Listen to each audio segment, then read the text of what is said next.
Get to the kitchen, Liz. Yeah, she's bullying me right out the gate.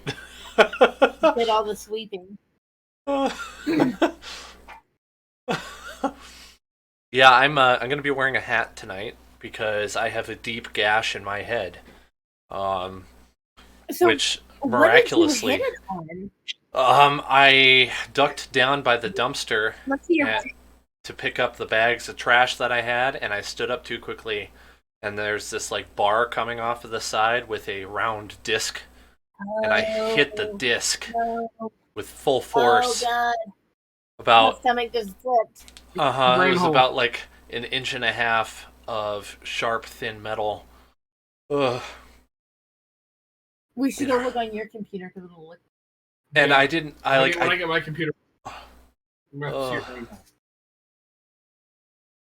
When it happened, I don't know if you heard. Zach. What's up? Zach is intent on seeing this wound. Oh gosh, I don't know if I can really show it. I can try. Let's see here. Oh, but that sounds horrible. Okay. I jumped up into the back of someone's Jeep Cherokee one time, and I completely hit. Hold on, I don't know if I have my camera on. Like if you were like, there's a strip in your head like that. Across the top. I hit right there on the Jeep Cherokee. I just completely headbutted it. But like I was going with like the momentum of like diving into the back cab part. Ow. And I just whack at that. Ow, ow, ow. Okay. Yeah. Part of the problem is my headphones would cover up the actual injury, so you wouldn't be able to see it. So I got it tucked back behind me. And I don't know if I'm going to be able to show you. I could try. My hair's kind of in the way. It's on the top of my head that I hit. I apparently my hard-headed Scandinavian genes came in handy. Yeah, that's what we did. Your shade-free surgery. Well, I hit myself and then I fell back on my butt and I was like, "Oh, that sucks. I hit my head again." And then I reach up and I touch it and I feel this gouge and I'm like, "Oh!" And I take my hand down and it's red and I'm like, "Oh!" And so like I get up and I'm looking for my coworkers because we had just closed and they were about to leave. And I actually ran to her car to get help. And I'm like, "Hey, can you look at this?" And I tilt my head, and there's just blood dripping off of it. And she's like, "Oh!" Timing.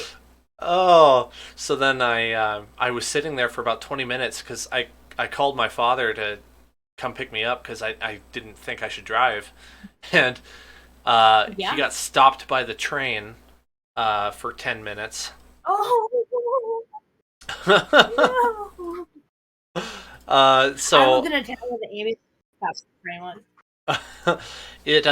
it worked out fine. I mean, I stayed at their place. I slept over at their place, and they dressed the wound. But I'm amazed I didn't actually get a concussion or something worse because I hit hard, really hard, and it's your heart. What's that?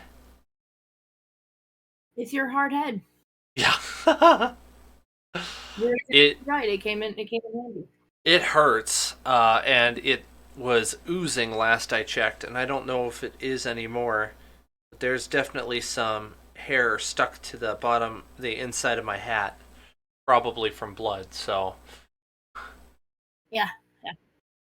And blood always makes it look worse than it. Like, and that's a good sign. Like your body's supposed to be like, "Oh God, I'm bleeding," but it can also be a little too right.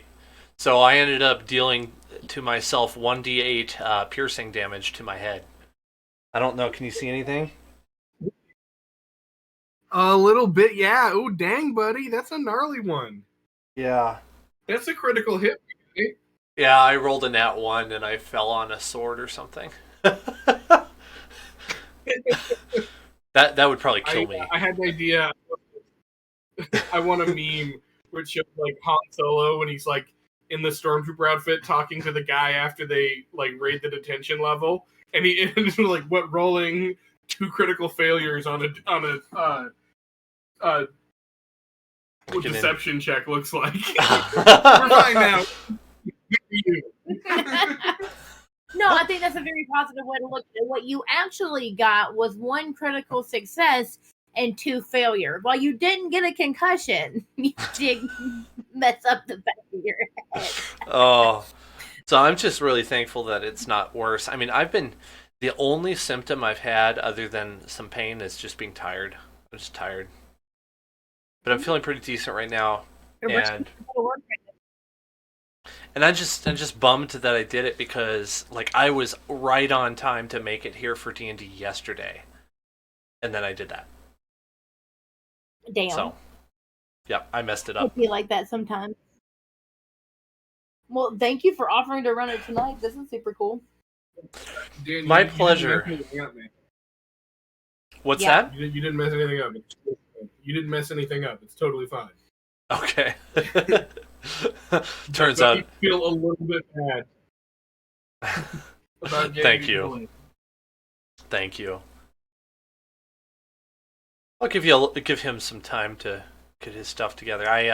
I definitely got a lot of storyline planned out yesterday morning, so that's why I was bummed. Nice. Because I was like, oh, I just came up with story for what was gonna potentially happen tonight. I'm disappointed, but it's okay. So, this was one of the times where I had like a spurt of creativity. I'm like, oh, this could happen, then this could happen, then this could happen. But it's completely possible that you could miss all of it, and that would be totally okay because I would reuse it some other time.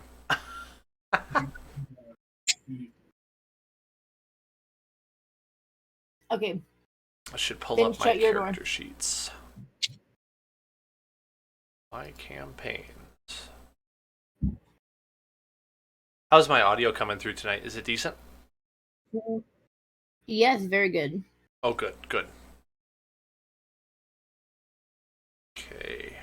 Tomb of Annihilation. And On my notes, handwritten notes, I have it spelled Annihilation. Annihilation. Annihilation.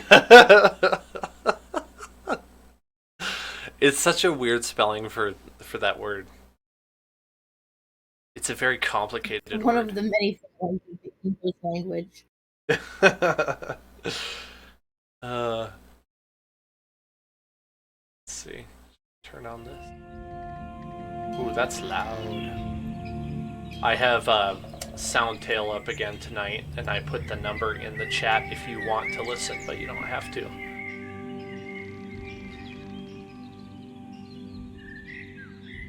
Oh no, it's super loud. Is Zach booting up his thing? Oh, there he is. I believe so, yep. Sweet. Awesome. Hey, thanks for coming, guys. I appreciate it. Absolutely. Makes my day. I'm looking forward to it. I'm excited. Awesome. Well, welcome back to another session of Dan's Tomb of Annihilation, where he has to postpone the game a day because he gave himself 1d8 piercing damage to his own thick, hard-headed Norwegian skull.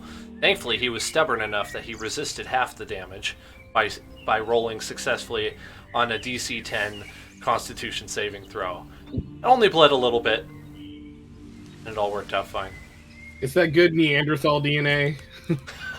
like people in Northern Europe, I think there's I can't remember what percentage, but a huge percentage of Europeans have 4% Neanderthal DNA. The Neanderthals were apparently indestructible.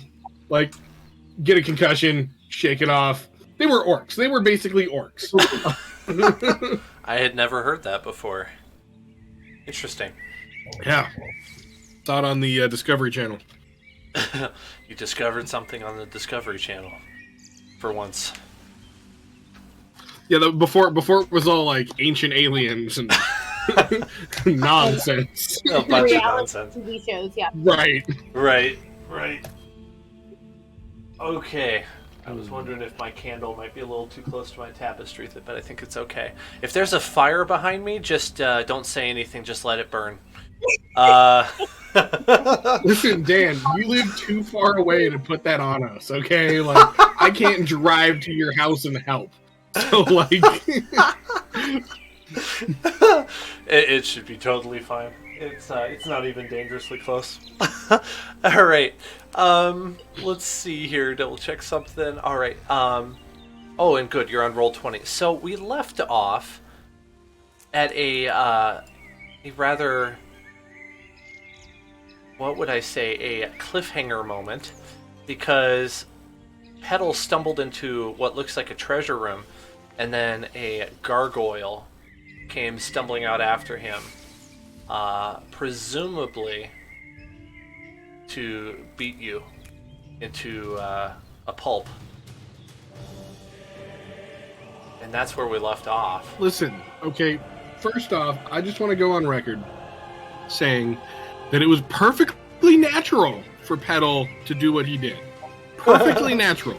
We thought the bad guy was done with. It was not. I just want it for the record to say Petal was not being ridiculous in rushing the treasure room. For one. I actually agree with that statement. It's very reasonable. Okay. Oh, and Guy has the mace now too, so there's that. Adding you to your initiative rolls. And we start today's session with a fight. So let's go ahead and roll initiative then.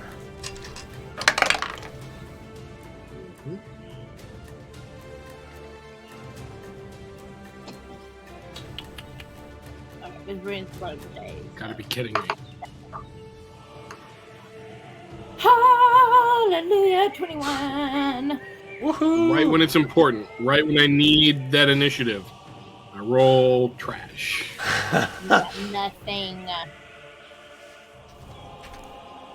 Alright. Is 11 your trash? Yeah. Because you have, let's see. You're at the same number as the gargoyle he has a dex of 11. What's your dex? My dex is like 18 or something. I think it's 18. Okay, so we'll make you 11.1. It's pretty high.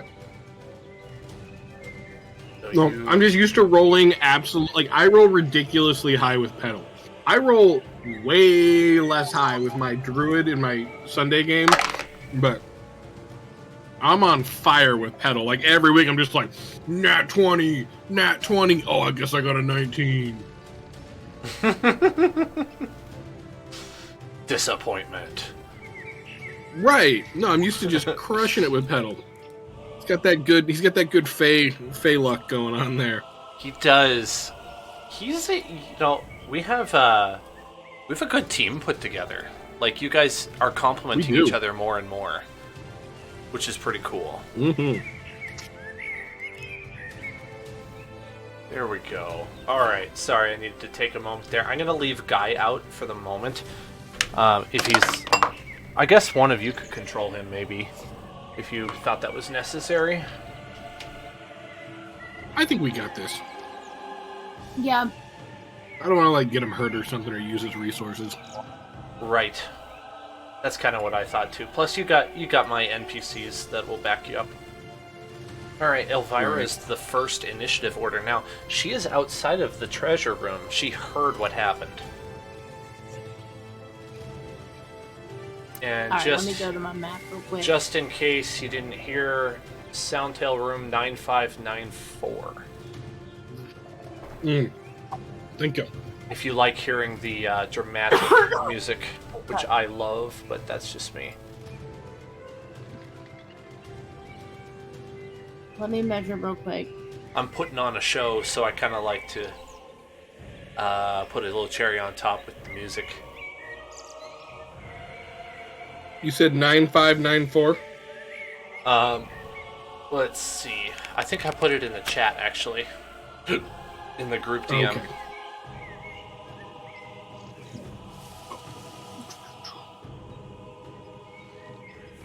Yep. I'm in the right spot. Sweet. Thought I heard a bow. Yeah. I'm still trying to remember to do that in the moment. It's totally fine if you don't. But it is a really cool little thing. Elvira, do you know what you want to do? Agree. I do. I'm going to dash up 30 feet, move up 30 feet to right here-ish. Hold on 1 second. No problem. Oh, why can't I get past there? Oh, you know what? There's a little dynamic lighting barrier. Sorry. Forgot about that. No, you're good. You should be able to right move again. Here. And yeah. That's all I want to move. And then I'm going to cast Tasha's Mind Whip. Yeah. Go for it. So I need an intelligence saving. Intelligence saving. That spell is just MVP, like campaign MVP. It is. It gets a 5, so I'm guessing that's a big fail. Oh, absolutely. Yeah, absolutely fails it. So. Oh, not great. I'm like 5 psychic damage. Okay. And then it can only take a movement, an action, or a bonus action. What pip should I give it for that? I think it was yellow. Yellow for Tasha's... Actually, I think it should be purple. Shouldn't be yellow. Purple for Tasha's Mind Whip. Okay. Anything else? No, that'll be all. Alright. Artis Simber 5, 10, 15, 20, 25, 30. Don't worry, Elvira. I will assist you. He's going to make a shot with his longbow. Ooh, he's going to hit. 1d8 plus 2.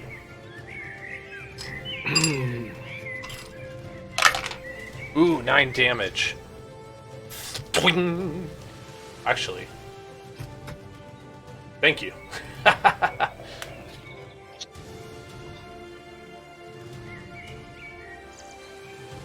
Where did I put that? Oh well. He does 9 damage as the arrow sinks into one of the biceps of the giant four-armed gargoyle, which roars out in an appropriate and then the turn becomes Petals. Despite it being the middle of combat, Petal is going to look at Artis and be like, just so you know, you're new to the group, but just so you know, I have first dibs on any exotic or rare coins in this room. And then he will make 2 bow attacks. Awesome. Against, what's his name? I'm assuming a nat 20 hits. Yes. Okay, so that's going to be 15 points of piercing damage and... Oh, I forgot to do Hunter's Mark. And 13 points of cold damage. Then I'll cast Hunter's Mark. Who's my last Hunter's Mark? Oops. And I will make my second attack. No freaking way. That's 2 nat 20s in a row. Oh, amazing. Okay, so that one wasn't quite as good. That was actually, is there one there? I can re-roll that. Yeah. Okay. So that's gonna be 8 plus 5, 12. No, 13. And then 2 for the cold. So 13 piercing, 7 cold, and 4 force. So 13, 7 is 20. 24 points of damage. The multiple shafts, was it 4 shafts? Hit the gargoyle.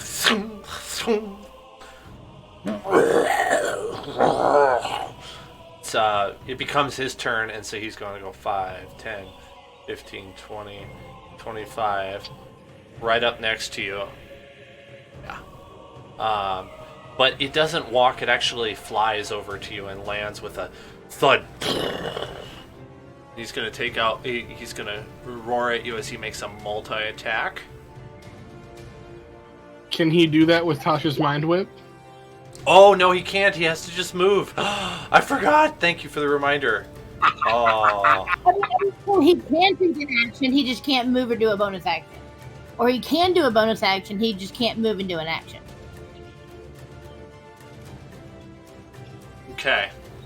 So remind me, can he... One of the 3. Okay.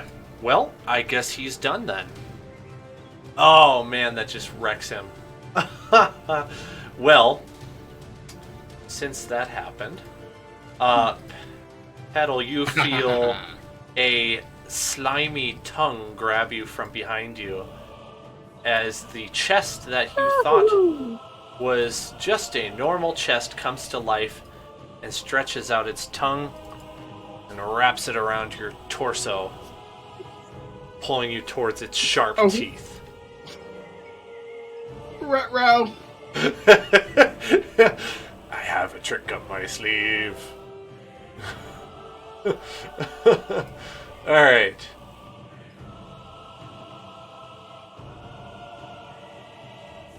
Oh, I don't have... Oh, no, that didn't work. Does a 16 hit?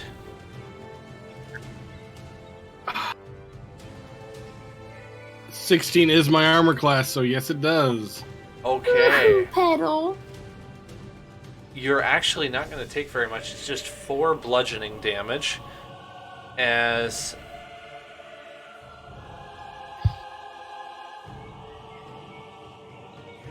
I did the wrong damage, sorry. Sorry, no, that's the damage it would do if it were still a pseudopod. Make that 9 piercing damage as it bites you. And 1 acid damage. That wasn't terrible. Sorry, that was my bad though. I misread it. That's no big deal. Okay. Now it's Cassandra's turn. Who is going to... Cassandra's turn. What is she going to do? Cassandra, save the Oh, day. Liz, you're getting some feedback on your... I'm still getting feedback now. Not anymore that I hear. No. Must have fixed Okay. it. Good now.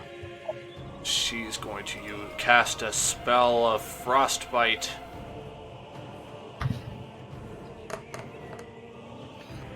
Okay, he has to pass a 12, DC 12 for 7 damage if he passes. He does not pass. 12 frost damage as the gargoyle's rear end gets frosted over. Covered in ice. He stiffens and it's harder for him to move for a moment. And then Raka runs into the room. And he's going to do something. Fire a sling stone. For a 19. Dealing. Oops. 6 damage. Wow, rock is actually useful this fight. Brings us back to Elvira. Alrighty. Let me look at my map. Okay. Is Petal still in the grips of the chest? Yes. Okay. I am going. One moment. 2. I love the getting into character Okay, of rolling around in the gold. I'm gonna firebolt. Firebolt. PK fire. Perfect. You might have to step a Does a little bit 26 hit? closer. Yes, it does. I think Okay. you might want to step here, just for I'll better step line in of. between, artist and There you go. Cassandra. 26. How much damage do you do with your firebolt? Then I'll do it with 26. Momentum. Firebolt should be at least 1d10. 2d10, so 12 points of damage. Ooh, Nice. excellent. The chest is a little bit on fire, maybe a little singed. The fire goes out shortly, and it seems to enrage the thing. Sorry about it. It starts like getting mimic mouth juices like everywhere as it's just kind of like opening and shutting its mouth in fury. It sounds disgusting. I like it. It's very. I am imagining Petal's imminent demise as we speak.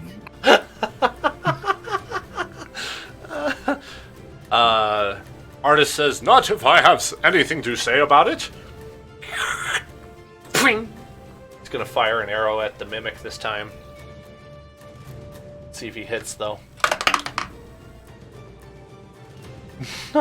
No! Artist, what are you doing? He misses and he hits the wall. Ah! What is wrong with this bow? I must have forgotten to wax the I always knew string. you were useless. Hey! And it's your turn now, Petal. Petal is going to yell, Elvira, mind slap the big guy again, and then pull out his pull out some more arrows for his longbow. Yes. Okay. I need to learn. Okay. And I'm gonna make 2 more bow attacks against the gargoyle. Go for it. That was a 19, so does a 26 hit? Oh no, there's a 16, never mind. What's the 16 total? Or 26? No, 26. 26 hits. Yes. Alright. So that will be 11 piercing damage, 3 cold damage, and 5 force damage. Oh. So 19 points of damage for the first attack. That's its response. Second attack is a 2, so that means 12. Does a 12 hit? Nope. Didn't think so. Good Didn't try, think though. so. Nope. Yeah, I'm a little concerned that this guy might be like resistant to piercing damage. So given his stone nature, so I'm trying to hit hard. I assume I'm doing half damage. Yes, that's what would happen. Yeah. Yeah. Petal knows what's up. Fighting stone different things is not fun. You do a few different damage types, which helps. Yeah. The between Hunter's Mark and the cold dice, it's almost a whole nother attack. Like I think it pretty much is a whole nother attack. Hi, Guy. So yeah. Hello. Do you I can't say I'm going to be able to be here the whole time because my dad said he was going to be home 30 minutes ago. So I don't know what's going on with that. Well, you are embroiled in a skirmish with a giant 4-armed gargoyle and a mimic. And they're making a petal sandwich. And if you want to roll initiative, we'll put you in the order. Just let me know where you fall. Just don't fall very hard. It'd be bad for you. Yeah. You might crack your head open like I did yesterday. Let's see here. By the way, I didn't tell you. I had a dream last night about... Okay. Dad's home. See you guys. Sorry. Okay. See you later. No worries. Bye. Have fun. What was your dream about? It was about our D&D characters. I dreamed that Petal got up to level 17, and me and Elvira were on some crazy adventures. I don't even remember what they were, but that was my dream. I had a D&D dream last night. We were level 17 characters. I feel like that is, and this is not a small statement, my nerdiest moment ever. No, that's not a casual statement either. So I think that might be peak nerdiness. Maybe it's slightly prophetic of what's to come. Here's hoping, because I was riding around on a dragon and it was dope. Yeah, I definitely need to save that for like a higher level type of thing, right? Like if I give that to you now, what else do you have to look forward to? No, at level 14, I get to ride around on Tavok as he becomes a full-size dragon. Oh, wow. Yeah. Impressive. It's a class feature. I cannot wait. The Nice. whole reason I picked this class is because I wanted to be a dragon rider. Like, so bad. Oh man, that's gonna make my life hard. I'm gonna have to have other dragons. It's gonna be so much fun. I cannot wait. I lost track of where we were. Was it Petal's turn? No, Petal just had his turn, right? I just took my turn. It's Okay. big boys. He has not been mind whipped, You're muted, Liz. so he's going to attack. But the one who really ticked him off the most was Cassandra, because she hit him with frostbite, so he's going to multi-attack. Alright. Wait for Roll20 to roll it for me. Oh dear. Cassandra, what's your armor class?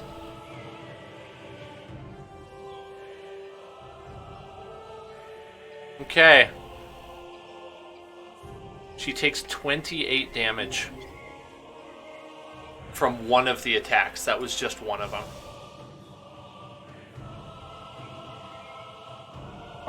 Good. Oh dear. It's totally fine. I'll show you in a second. Yeah. Just okay. Babe, what it is it's 1 or 2 plus the one or 2 sorcery points plus the level of the spell gives you the spell slot back. So Okay. just do the math in your head. Do the spell slot. Sorry. So Cassandra goes completely down. She is on the floor at 0 hit points. And that really ticks off Raka. And 15, 20. He gets here, and he is not going to be having it. And so he's going to pull out spell attack, I think.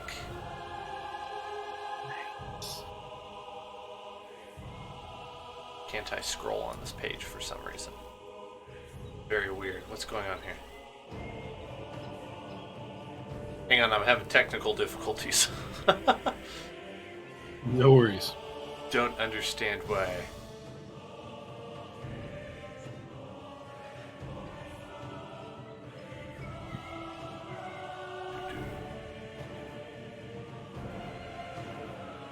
It was weird, like I could see the top of Raka's character sheet, but not the bottom. It wouldn't let me scroll. There we go. Spells.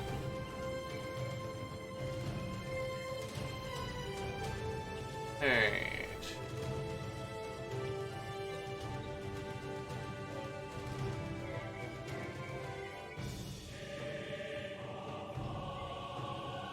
No, he can't do what I thought he could do.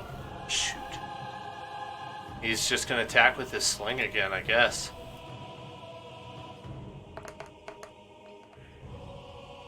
Or a 13, which I don't think that hits. Nope, he does not hit. Oops, I do not do the damage. I just accidentally rolled. That was an accident. Okay, it is Elvira's turn. Okay, ignore that roll I just did. I was testing something. That's okay, I made a mistake too. Okay. Clear all. That was fantastic damage. I am gonna mine rip the big guy, the gargoyle. Okay. So I need an intelligence saving throw. You got it. Nat 20. Well, that blows it out of the water. Yeah, he's fine. Okay, so now I'm gonna roll damage. He's only gonna take half of this, though. Okay. What kind of damage does it do? Oh, specific. 11, so 5. 5? Okay. Points of psychic damage. Minus 5. Oh, wait. Creature in second level of 30 feet. Ooh, wait. You might have to roll another one. Sorry, I just saw this. No problem. I hit another creature within 30 feet of each other, so I can also hit the chest thing. Oh, I'm so excited. Okay, I'm gonna need that one. Did you use twin spell? I think so, yeah. It got that is the 7. greatest. That is the best sorcerer thing to take. 7. It only got a 7? 7. Okay, so that one. Okay, so how do you want to do this? The one, it's the same spell, like it'll cut in half. I don't know. So the gargoyle took half of 11, which we can call 5. Yep. And then 5 psychic damage. So do you want the chest? I can't remember what it's called. To get all 11 damage, or you want to re-roll damage? I would think re-roll damage, and it's a mimic. It is a chest, but it's a mimic. That's the other name for it. Yeah, Liz, it's treated like a separate attack. Like you just get to make this 2 spell attacks. Woo-hoo! Okay, cool. Because way to go! Oh, never mind. Ignore that. Wait. Above for any creature. Oh, was that the wrong damage? When you cast a spell, you use a slot of 3rd level or higher. You can target 1 additional creature for each level above 2nd. That's so weird. But it says targets +1. Yeah, so if you cast it at 3rd level, then you could hit 2 targets. You just use a 3rd level spell slot. Yeah. But I'm on 2nd. So you just want to mark 1 3rd level spell slot used. And you should be good to go, I think. I see it now. Yeah, so the mimic got 11 of psychic damage. Of Tasha's mind whip damage. Gotcha. Fantastic. Way to go. Artis is very impressed, and he's going to try to copy to the best of his ability with his longbow on that mimic. For a 12? He hits! Okay. Thank God. I know, right? 6 piercing damage on the mimic.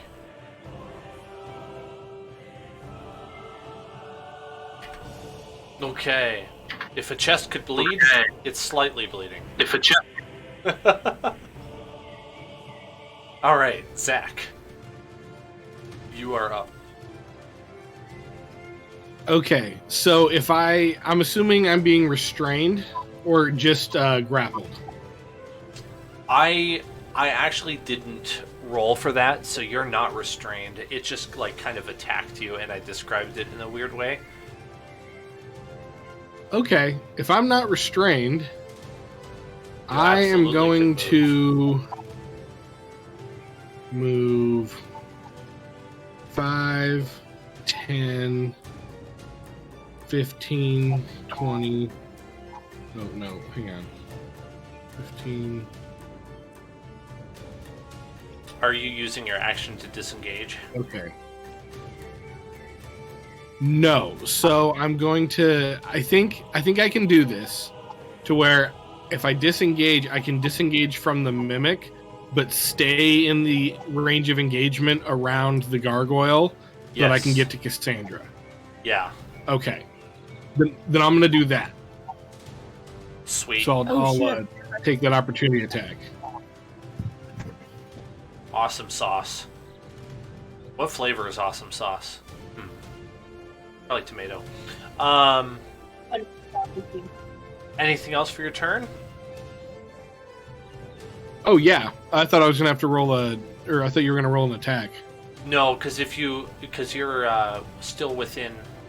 You did not disengage from the gargoyle, and you stayed within his, melee range, and you disengaged from the mimic, right? No, I didn't disengage from the mimic. I'm gonna try to heal Cassandra. Gotcha. I misunderstood that part. Sorry. Okay.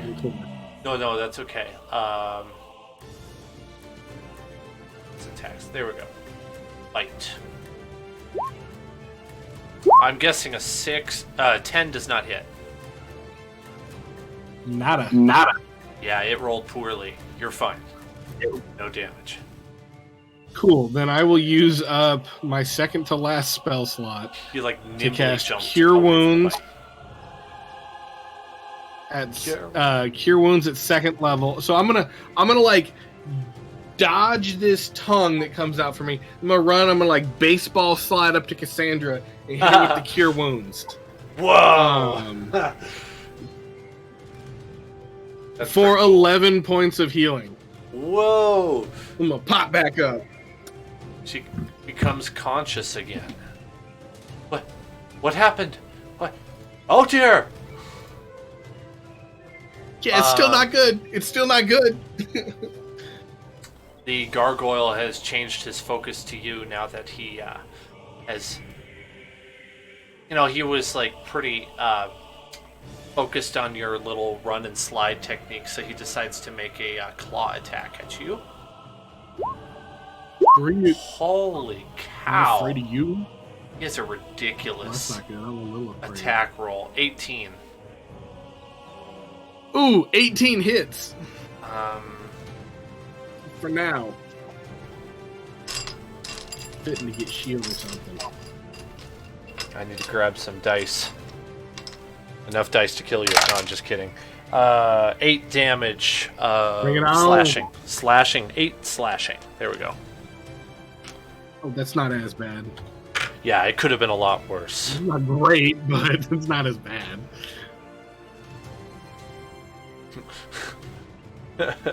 What is it that the JonTron video on Flex Tape? It's not that bad. It could have been a lot worse. You know what I'm talking about? Flex Tape? No? Okay, No. I'll show you sometime. Okay. Because Sandra's turn now. I've seen John. I remember that name. But that rings a bell. No, that's a lot of damage. Yes. It's not that much damage, man. It could have been a lot worse. Sandra's going to use her action to disengage and 5, 10, 15, 20 feet away and take a deep breath. Raka is going to slide over 10 feet so he gets a better shot. Fire a sling stone.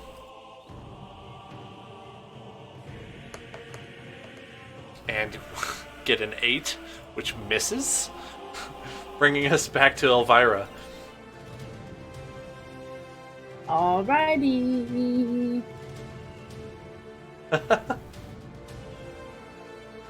Alright, I can cast Tasha's Mind Whip one more time.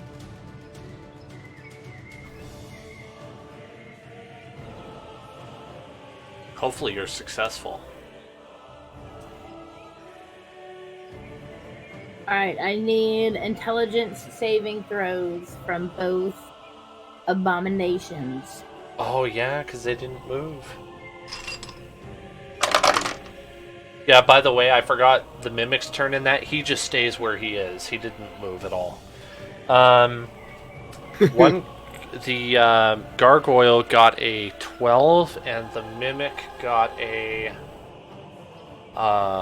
10. Oh, they both lose. Oh no, they're both mind whipped. So, the gargoyle takes 15 points of psychic damage. Ouch. And the mimic takes 11 points once again. Excellent. You're really carrying this round. I'm excited for this. Well, Petal's doing a good job too. But this Mind Whip is really doing it's really carrying quite a lot of It's honestly one of the best combat spells. Like, it's so good. It's so good. Do not lose your sorcerer. Now, against intelligent things though, like as soon as we come up against those necromancers, it's not that good. Like I tend to not use it. Well, but when you're fighting dumb things, like things that aren't very smart, like a mimic and a statue, like it's really good. Like fighting like magic casters with it's going to be hard because it's an int check, but like that's still like a huge portion of enemies you can just lock down. Mm-hmm. Artist does 5 damage with his arrow in the mimic. Breaks off a tooth or something, or sticks the arrow through its tongue, and it starts slobbering like crazy. Bringing us to Petal. All right, Petal is gonna pop up and take a shot at the gargoyle. Okay. Does a 23 hit? It does. Perfect. I'm re-rolling that because that's a 1, and I got a... Oh, that's awesome. Ooh. 13 points of piercing damage. Ooh. 3 points of cold damage. Oops. Oh shoot! And 3 points of force damage. I was gonna say, there we go. I accidentally set his health to 0, so I made an educated guess of where it was before I did that by accident. Oops. Oh, okay. It may not be completely accurate. All right, good enough though. Nice work. You can got a tell healing boost. that he's really suffering. Okay, then I'm gonna hit him with another one. Okay. Does a 13 hit? I think that one misses. Let's see here. I think it does too, yeah. Yeah, that one misses. Yeah, no worries. Righto. Bonus action. Don't really. I'll move. 5, 10, 15, 20. Take the opportunity attack 25, 30. See, he's going to opportunity attack. Yep, that's what I meant to say. Yep. All right. 16 is my armor class, so that'll hit. Okay.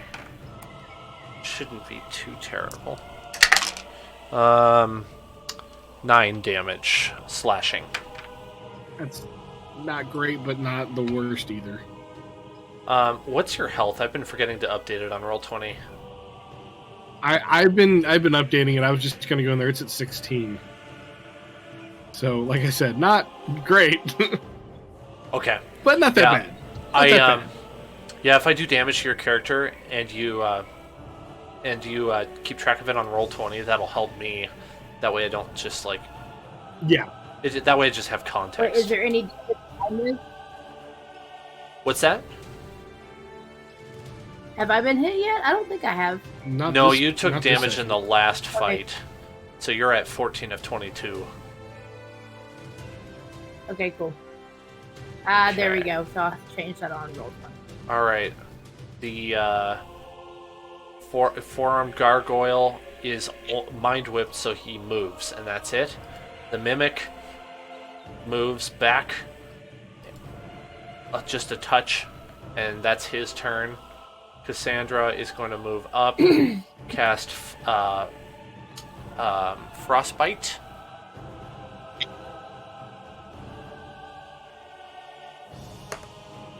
Oh, come on, Cassandra. Only 2? He's got to win a DC 12. He does not. Alright, so he takes 2 frost damage. And then that brings us to Raka, who's going to fire another sling stone. He's not getting up close. You saw what happened. 4 damage. Elvira's turn. There we go. Alright. Where am I on the map? I'm gonna go for the gargoyle and hit him with firebolt. Alright.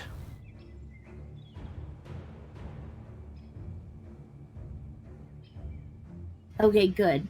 Does a 16 hit? It just misses. Dang it. Okay. I know. But I bet I scared him. I think so. Definitely felt it.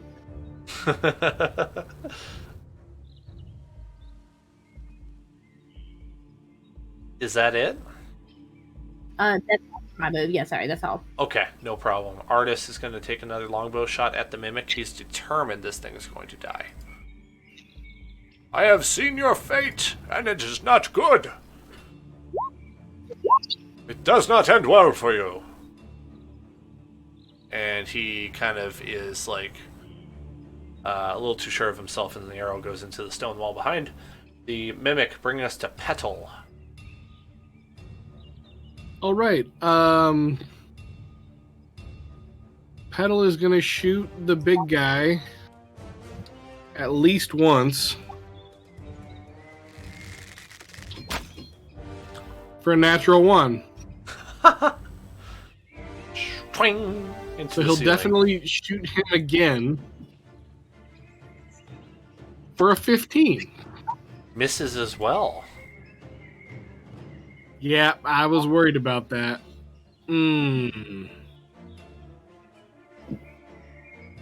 Seems I am not the only one struggling.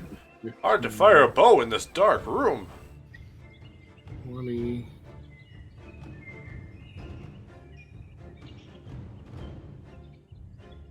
Yeah, I want to get up here where I'm closer to a healer for when I die. And that's my turn. Okay.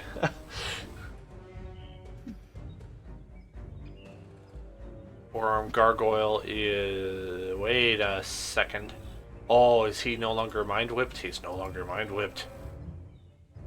Wait, is he? No, she didn't cast. No, he's still. Oh, he is? How long does that go on? I think it should be until his next turn, right?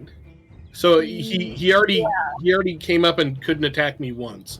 So I don't think. Okay. Right. You're done right. He's good now. He's not mind whipped anymore. Okay. Make a bite attack.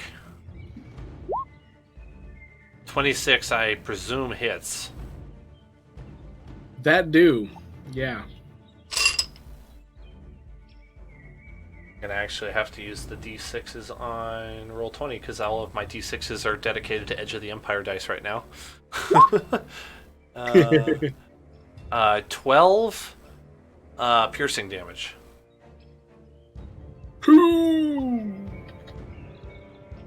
No, it's not looking good. Ethel! Get out of there! That's Cassandra yelling at you. It's not worth it! We must go! Definitely brings us to her turn. She's gonna say, "Don't make me regret the gold. this. I can't leave now. Don't make me regret this." She comes right up next to you, and she's gonna cast Cure Wounds at 2nd level because I think 3rd level would actually be too much for how much health you have. Let's see here, and give you back quite a bit of health. 12 health. Alrighty, 16 back to now. 16. Yes, indeed. She could cast again later, but not on this turn. And then Raka is going to move up and take her spot. Make another sling attack. He's going to run out of sling stones if he's not careful. Oh, wait. 11 does not hit. You can ignore that damage. He's got to get the catapult spell, or I think it's a cantrip. There's a cool cantrip that like makes your sling bullets more bamf. Nice. Well, he misses, and it brings us to Elvira. All right. Firebolt at the. You know, I'm gonna hit the mimic this time. Okay. Does 14 hit? Yes. Ha! Got it. Oh goodness. Womp womp. Only. Oh no, that's a 10. Okay, I thought it was an actual 0. It's not. 12 points of damage. I'm good. Okay. Not so sad after all. Anything else? No, I think I'm good. Right on. Artist is gonna try another bow attack and miss again with a nat 1. Good grief. This guy can't hit a... He couldn't hit the broadside of a barn from the inside. Alright, Petal's turn. Alright. Hopefully I can do slightly better. I will roll 2 attacks against the gargoyle. Or actually, yeah, I'll roll my attacks. Alright, does a 28 hit? Yes. Okay, 11 piercing How do you want to do this? Oh yes. I was saying 6 cold and just for my own. Just for funsies. Okay. So Petal's gonna like pull out one of his arrows, just like take like a half-second pause, and like hit him like, and it doesn't look like a good hit. It hits him like right in the shoulder, and then the cracks just start to like spread out, and he just like crumbles. Ooh, that's awesome. I love that. That's great. Rocks spreading out all over the floor. Just gravel where there was none before. Okay. Well, that ends his turn. The Mimic ends up now advancing out of his original spot to attempt to bite Elvira. I'm guessing a 12 does not hit. Ooh, it does, unfortunately. Oh. I only have an 11 armor class. He does 12 damage to you. 5 piercing, 7 acid. Shoot. Oh, goodness, y'all.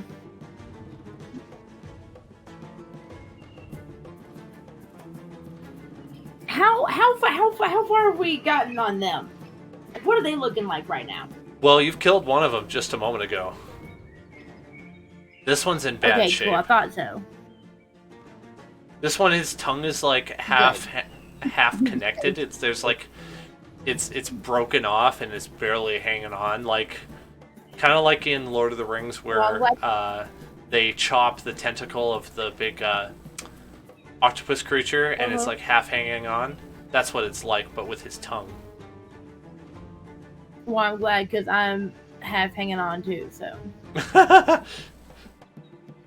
Yeah, you're down to 2 health now, aren't you? Mm-hmm.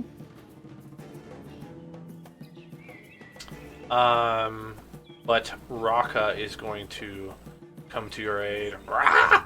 I will save you. He's actually going to get up right next to it and make a scimitar attack. For a 23. For 7 damage. How do I want to do this? Nice. Alright. Raka comes up with his scimitar, his real-life scimitar, and he stabs down in the head with one good stab, and then as it separates the boards, he twists and then levers on it, and he pops a board off of the top, just like you would pull a board out of something with a crowbar, and the Mimic shakes with what could only be assumed as an immense amount of pain, throwing acidic Mimic spit all over the gold in this area and kind of half melting some of it, and dies, leaving a puddle of acid on the ground.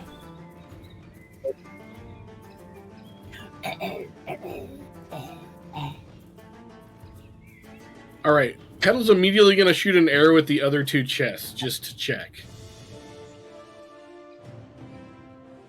Okay. Second, while I mark that you killed this guy. Okay. You're going to do both, you said?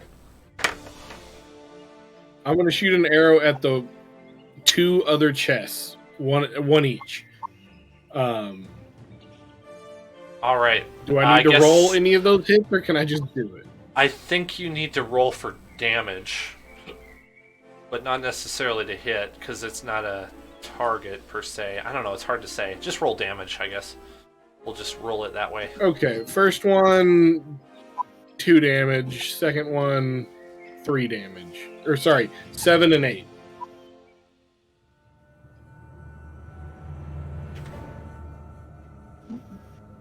Hang on one second here. +5 on that bad boy.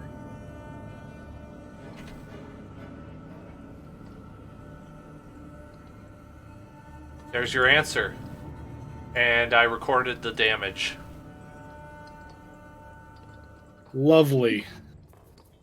Lovely. Oh, wait, I need to go record. I'm so mad right now.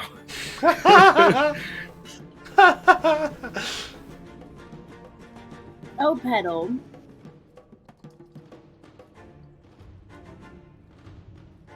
All right, do we need to roll initiative again, or are we just going to keep this ball rolling? We could just keep it up. It's up to you if you want to, like, actually engage. Oh yeah, I'm for sure going to shoot both. I'm going to kill both of these mimics. This is an affront to treasure everywhere. And Petal took that personally. Cassandra's going to take a moment to step aside. Ah! Yeah, I guess we can start with Elvira again. Alrighty. I'm assuming since there's no short rest, back to firebolt or long rest. There we go. Okay. 14 hit? Yes, it does. Right? Yes. Indeed. There we go. Much better on the damage. Ooh, 13 points of fire excellent. damage. Are you attacking this one? Yes. Okay. Oh, I should probably have moved up a little bit. Sorry. You don't have to. There we go. That is totally up Your to firebolt your has like a discretion. 120-foot range. Oh, there we go. Well, I definitely aim around Rocco. There you go.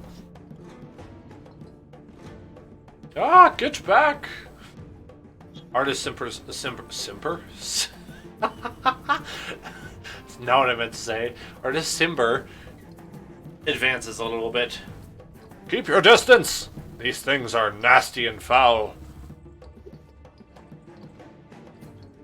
Make a longbow attack. 17 hits. For how much damage again? 1d8 plus 7 damage.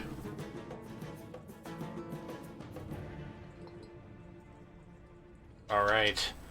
Petal.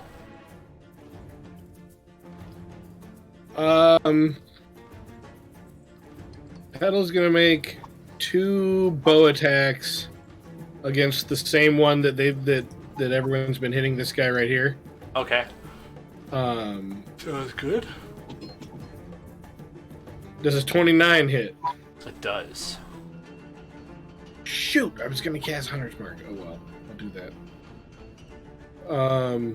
Okay. That'll be 11 points of piercing damage and 5 points of cold damage. Nice. And then I'll cast Hunter's Mark at 2nd level, my last spell slot, and make my other attack. All right. Does a 15 hit? Indeed. Yes. Okay, that'll be 10 points of piercing, 6 points of cold. All right, that one is and dead. 3 points of force. Yes. Okay. Do you want to describe how you Then kill him? I'm gonna take. Yeah, just like funk, and then just like right in like as he like opens his mouth and he kind of like chokes on the arrow. That's pretty cool. And then I'm gonna run away like a punk. 5, 10, 15. There's no need to be close Sir to Robin these so monsters. bravely ran away. He ran away. Bravely ran away, away. I did not. I did no such thing. Right, I'm doing that.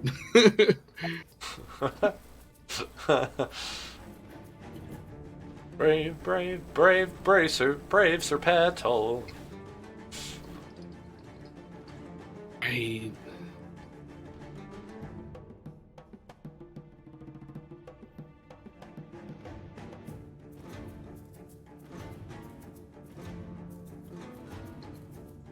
I'm guessing I missed. Let's see. It's my turn now, isn't it? I kind of lost track. Yeah. Okay, the creature moves out. Doesn't have nearly the movement speed that you do, so that's as far as it gets.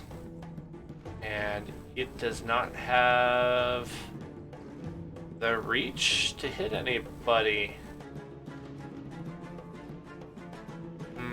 Yeah, that's outside of 5 feet. It can't hit Cassandra or Elvira. Then Cassandra is going to back up just a little bit more and cast.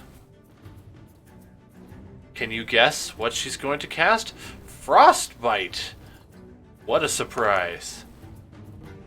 6 damage. If it can succeed a DC 12, which it does not. Is that a cantrip?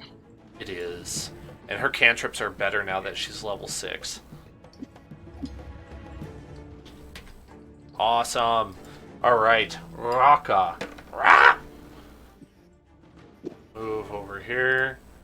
And fire another sling stone. Oh yeah, he hits. Damage. 5 damage. Bringing us to Elvira. Alrighty, if you can guess what I'm gonna cast. My Tasha's mind with as well. I don't know. Sneak at me. I wish I could. That's done for tonight. Ah. At least in game. Tonight. Very nice. Oh well, okay, fine. Be that way. Still good though. 19. I'm assuming hits. Nice. Yep. Solid hit.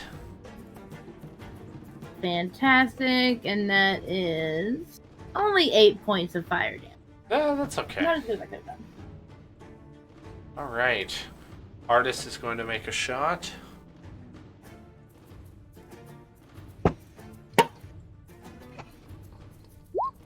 $19 hits. He does 8 damage to the thing. Well done, everybody! Keep firing! It can't focus on all of us! Petal. My turn? Yeah, I'm definitely going to shoot it 2 more times in its face. Well, actually, I haven't shot this one yet. I'm going to shoot 2 times in the face. Does a 29 hit? Yeah.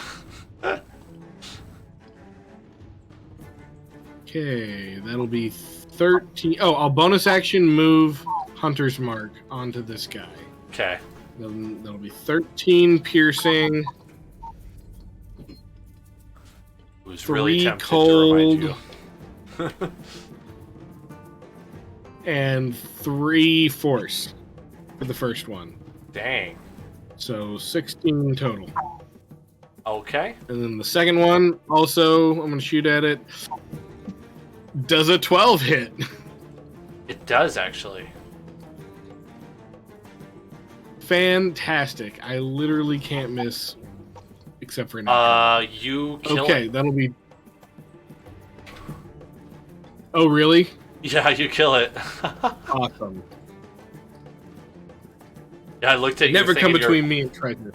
Your minimum damage of 6 was 2 more than necessary. Congratulations.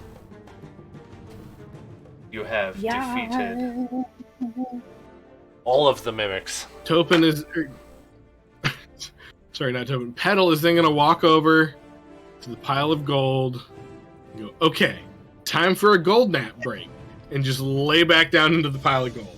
And take... Because he's taking a short rest. I think your party needs a long rest, man. I mean, that would be my preference, but I'm for sure getting a short rest in. If you guys want to do long rest, that is fair game. Yeah, let's do a long rest and count our gold.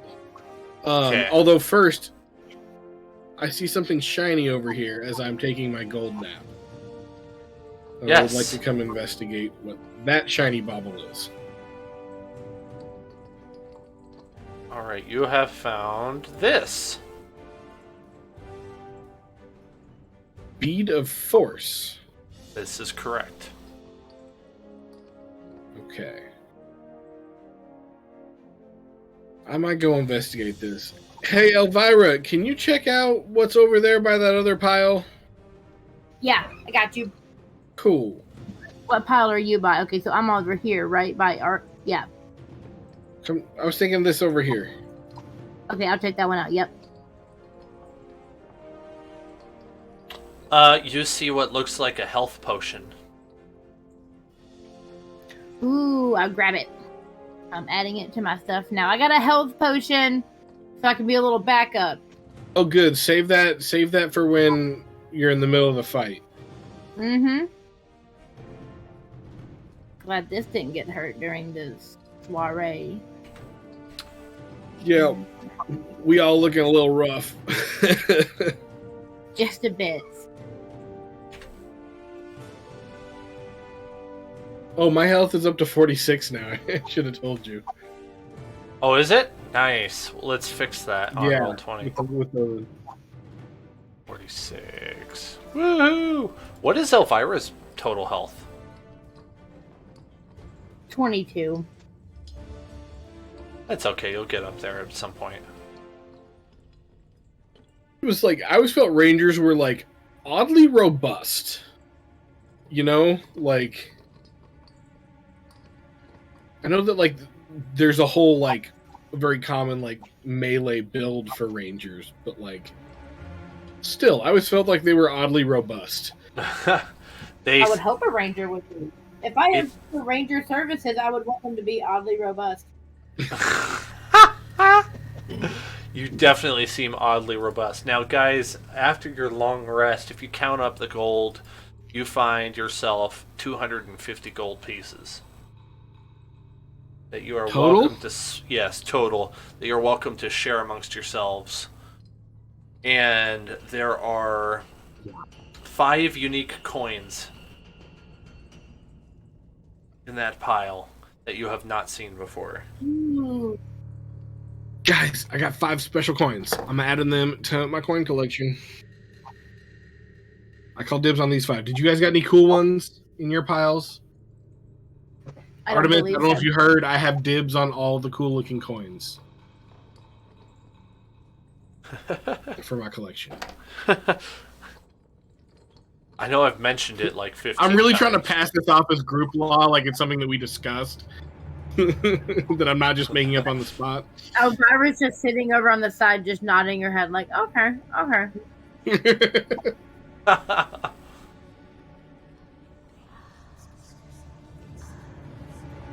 right. Well, after a long rest with 0 interruptions in this now rather quiet dungeon, you are all back to full health and have congregated. Artist Simber started a little campfire in the corner with his flint and tinder.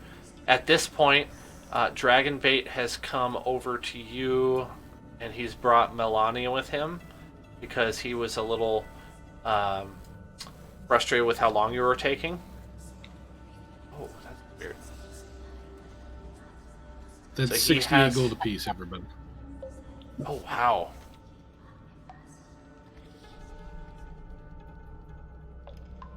So he has brought Melania to you, and is he lets out another one of those odd smells. This one is for surprise, as he walks in and is just kind of flabbergasted at how much treasure you found, and maybe a little bit upset that nobody told him. I mean, you weren't here, but we had to kill 3 treasure chests and a crazy statue. We earned this stuff. Like, I'm just throwing it out there. You didn't almost die. Like, the reason we didn't tell you is because we've been held up fighting for our lives. Right. And in fact, where were you, homie? Could have used some help back there. We left him back there on purpose. He was tending after our prisoner. I believe would be the right word. All right. We're going to have to change the split then. That sucks.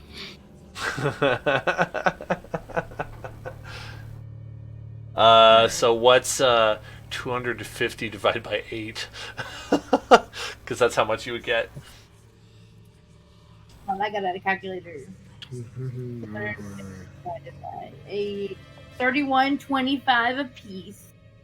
Okay, just make it 31 and then 3 silver. There you go. I think that makes sense. 31 gold and 31 gold. Not overcomplicate things unnecessarily, you know? Like I tend to do. Alright. So cool. Not as good as it could have been. Alright. What is the plan, Mr. Petal?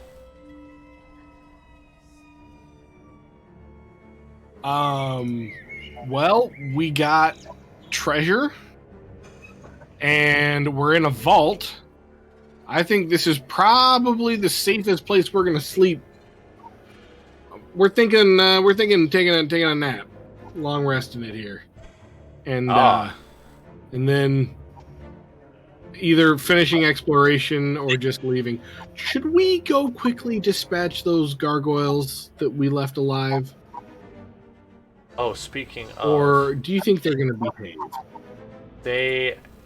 You overheard them turn back into stone a little while ago after the fight. Okay, cool.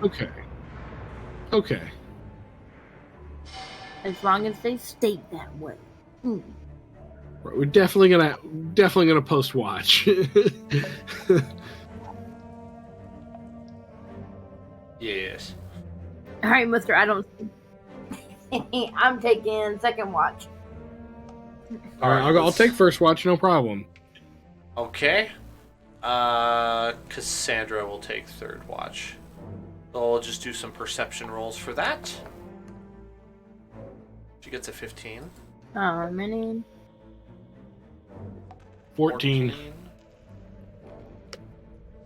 And 10. Been a long day. Elvira, while you were on watch, you hear a scream off in the distance. And then it is very abruptly ended.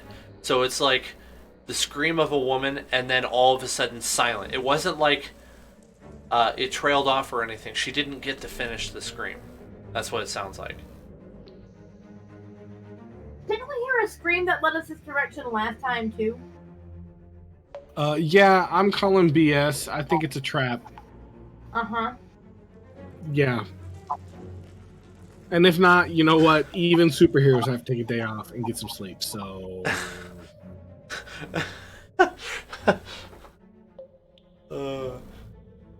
There's a great comedy skit about Superman having to take a rest day because his therapist told him to do it, and he's at the bank and there's a bank robbery. When it happens, it's a great sketch. It's like, but I can't save you. I need to I'm supposed to take a rest day. This is my rest day. How can I save people if I'm always tired? This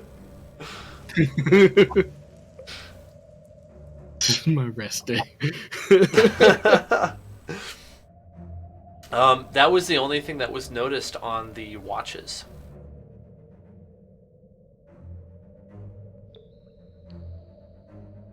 So we successfully complete a long rest. Yes, this is correct.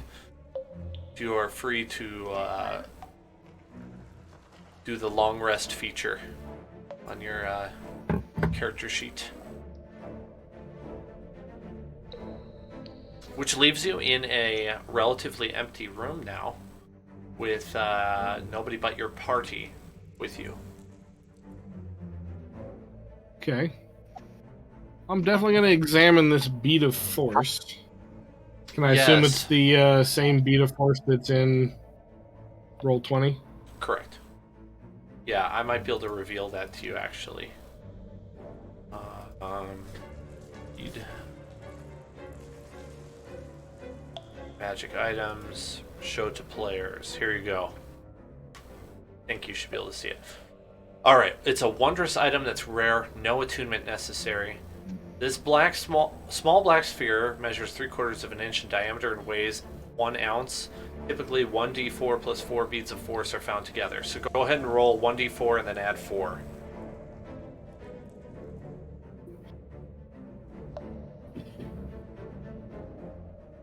Five. Alright, you found 5 of them. You can use an action to throw the bead up to 60 feet. The bead explodes on impact and is destroyed. Each creature within a 10-foot radius of where the bead landed must succeed a DC 15 Dex saving throw or take 5d4 force damage. And then a sphere of transparent force then encloses the area for 1 minute. You can read the rest, but that's the gist of it. So you are free to add that to the respective character sheet or sheets, depending on if you want to share it. You are welcome to do so, and to look at it on D&D Beyond if necessary, if you need to read it. Okay. And Elvira found a common health potion. Already got it in my backpack. Sweet. Well, adventurers, shall we continue? Now that we are rested and well fed and prepared for adventure once more. Seem not worse for the wear. Onward. Indeed. Care to lead, Ranger Petal? Might I say you did a great job in that battle. Thank you. I was definitely fighting for my life. Indeed. Were we not all? Oh no, for sure. I'm just the dum-dum that runs in face first. I'm gonna move you out of this room because that thing prevents you. There you go. Yes, thank you. It's because the dynamic lighting prevents you from moving across the line. Oh, gotcha. Oh, real quick, before we go anywhere, I am definitely going to summon to Voke. Okay. Sounds good. Let me see if I can grab his thingammy. Forgot to get him out of the... I think it takes an action. Okay. I'll grab you his token.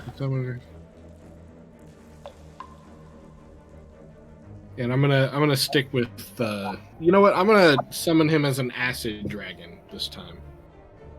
You can do that? That's cool. I didn't know. Yeah, you can. You pick his element. Oh, I thought he was just permanently a fire dragon. That's cool. Or drake. Yeah, that's awesome. Next, I think the next time he upgrades, he becomes a medium and he gets wings, so he can fly around, but I can't ride him yet. Or I can ride him, but I can't ride him while he's flying, or something like that. Oh, nice. And then I think at 14 is when he becomes a large dragon, and I can ride him while he flies around. I'm very stoked. That's super cool. Artist is going to walk up here and inspect these blue fires and ask if anyone else has seen anything like that before. Doesn't that kind of look like Guy's sword? Mm-hmm. Guy pulls out his sword. I thought I'd seen something like that. Glows blue. Indeed, it does. Might I ask where you got that from? Guy tells him something. Relatively vague, so as to not give away too much information. And Artist nods in approval and does not know what to make of it. That is interesting, Guy, but how is that relevant here? What do you suppose these fires are here for? They seem to have been burning this entire time. I have not grown dim. I want to cast detect magic. Oh, Can I do an investigation check on the braziers or what have you? Yeah, your investigation check. It's gonna be pretty easy. Okay, 13. They're not braziers. They're weirdly shaped fires on the ground. So there's a circle of blue fire around a propped up, elevated orange fire, and there's a like a structure of wrought iron around it that creates a shape, and it looks quite menacing, almost evil. Detect magic doesn't get a whole lot. Okay. Go ahead, Zach. This is straight from Evil Layer catalog, guys. Like, yeah, they I am put a getting lot that. of work. Like, they put a lot of work into really creeping us out. That's disconcerting. Somebody went to Bed Bath & Beyond a few times. Right, like somebody went to Evil Fire and Pain a whole lot. Funny. Yeah. I want to put an arrow in it and see if it gets all powerful like Guy's fire sword. Oh, did. just like dip it in the fire? Yeah, because I know that Guy's sword already had like a magical fire enchantment. And then he like dunked it in the fire. It's like I don't know if it's like the fire does it or if it's the like it already has to be magical or not. But I want to find out if I can get some cool blue flame arrows. So I'm gonna poke some arrows into it. Yeah, your arrow catches on fire and rapidly burns to a crisp.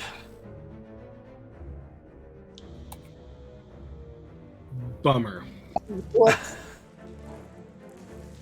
I mean, That was unfortunate. I was really excited there for a minute. I thought I was gonna have. Guess you win some, you lose some, right? Okay. Cool.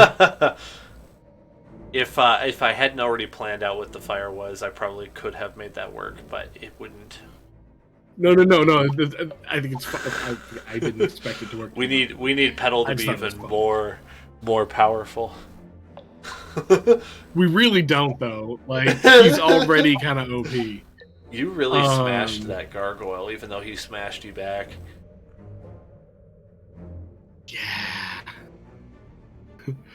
Yeah, I was down. I was down pretty low too. It was a good fight.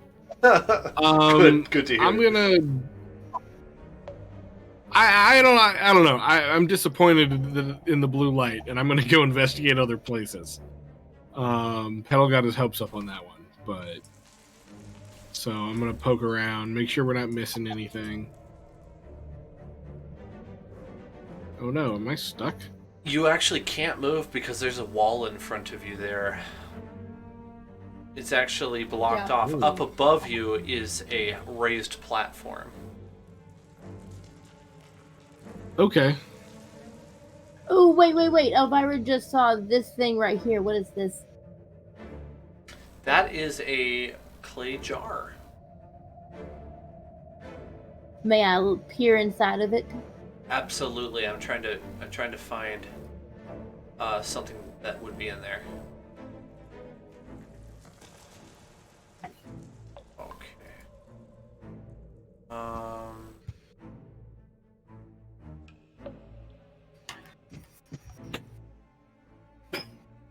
All right, you find a rusted key inside of that jar. I'm gonna get that out. And then we'll say you find another item in there too. You find in the bottom a replica of a spider made out of metal. Definitely taking that too. But I do want to look around and see if there's anything that like the key would open up, like a door or anything like that. Okay. As you turn your head, you feel movement in your hand from that little spider, and it starts crawling up your arm.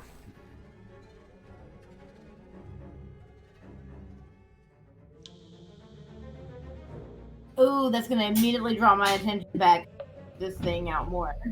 Are there any like markings or anything on it? When you look at the spider, it stops moving, and you see it's made of a kind of a brass-colored metal with little engravings on it.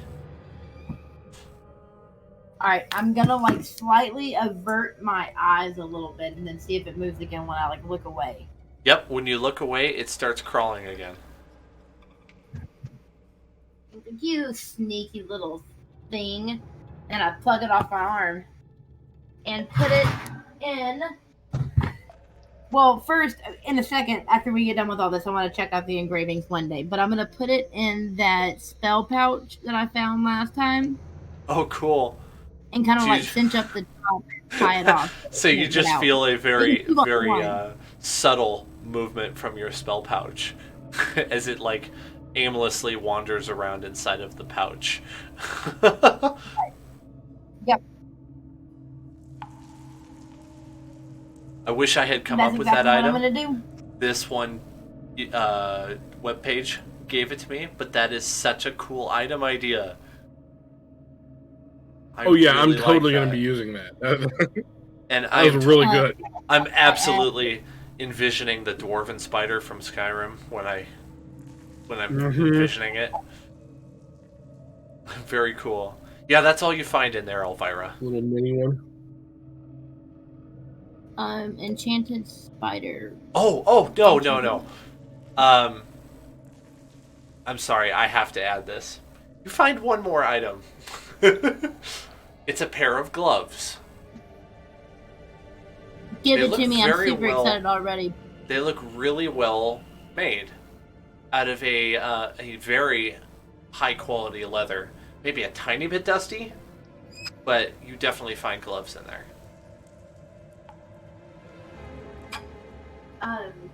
What did you say after the leather? It's just they're a little dusty. That's all. But it's a high quality leather. I'm gonna put them on. As you put them on, you get the sense that you're a little bit better protected. You feel like for some reason like your hands are like really well shielded now. For some reason. So what it does is it gives you a +5 to your armor class when you're wearing them. Very nice. Heck yeah. And holy smoke. About 30 seconds later, you start to feel woozy and you pass out. Oh my god. Well, but you can't act. You can't act because you're passed out with the pair of gloves on your hands. But it took 30 seconds for that to happen. Petal is stuck, but I want to run over there and help her. Oh, I'll fix him. Sorry. I was like, what? We'll run over. And I want to do... I'm going to guess this would be, unfortunately, a medicine check and see what's going on. And then I want to hit her with a Cure Wounds. Oh, okay. Go ahead with that check, then, I guess. That was a natural 1 for 2. You're sure she's contracted a virus and is having she fell into a deep fever. In fact, you feel her forehead and it seems warm. She is super sick. I'm gonna hit her with Cure Wounds. At 2nd level. You hit her with Cure Wounds and nothing happens. She is still on the ground, sleeping. She is snoring now. In fact, maybe a little bit of talking in her sleep. Very, very deep sleep. Okay. Well, I'm going to use the Pearl of Wisdom. I think it's what it's called. Pearl of Power. Sorry. We use the Pearl of Power to recover that spell slot. And, yeah. And then I'm going to... Guys, someone smart. I need help. What is wrong, Petal? What happened? She got like instantly sick. I don't know what was going on, but it was bad. She's gonna do a health check here too. I mean medicine check. Oh, with a 22. As she reaches down, she feels, well, there's no fever. This seems strange. What caused it? It must have been quick. She was walking around a moment ago. Did you see anything, Petal? Yeah, she was like pulling out treasure out of the clay urn. Okay, perception check from Cassandra. Oh, she got a high roll on that. Petal, she's wearing something. She wasn't wearing it before. What are these gloves? Where did she get these? Good question. Do you think it'll hurt if we take them off? No, but I don't know what gloves would have to do with it. Maybe they're like cursed or something. Or booby-trapped. Oh. Well, that's beyond my skills to detect. Wait, no, maybe not. Maybe she could do an Arcana check. She just doesn't have detect magic. Oh my gosh, Cassandra with all the high rolls. Woo! You know, Petal, I think you're onto something. Careful. Don't touch it directly. Let's get these off of her. Kavoke, come here. Come here, Kavoke. You're gonna be a guinea pig. You are resummonable. Come here and try this, buddy. We're gonna play a little game. It's called Take Elvira's Gloves Off. It's really fun. You go first. And he rips one off and looks at you and goes, sticks his tongue out like a dog. Get the other one. Get the other one. Elvira, you slowly come back to consciousness. Oh. What happened? Why are you looking at me? Why I'm on the floor? Did you put on gloves? That you found? Yes, my gloves. Who's got my leather gloves? They're my powerful gloves. They're also your passing out gloves. So you dropped like a rock, and you did not wake up until we pulled the gloves off. So I'm just saying. I don't know what that's about, but it's probably not good. I wouldn't do it again. That's so sad, because they were in such luxurious leather. Okay, do an insight check for and me. I feel much stronger wearing them. Do an insight check for me, Elvira. Maybe you might have some wisdom as to what happened. I feel like you probably could. Or not. I would only get a 6. I've never seen anything like this in my life.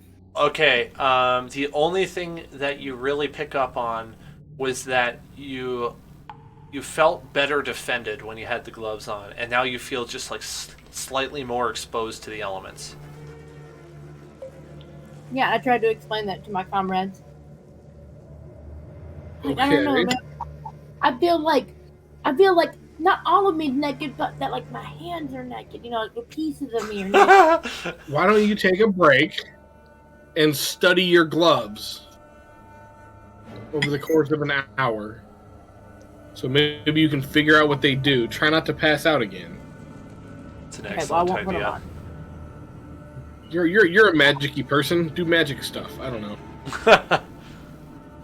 If you spend the hour, you can go ahead and roll an Arcana check and see what you can reveal. Let's do it.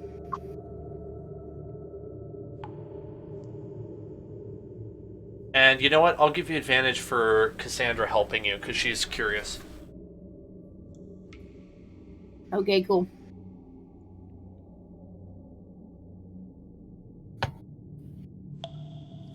Oh, and either excellent. way, I'm going to use my point of inspiration on this.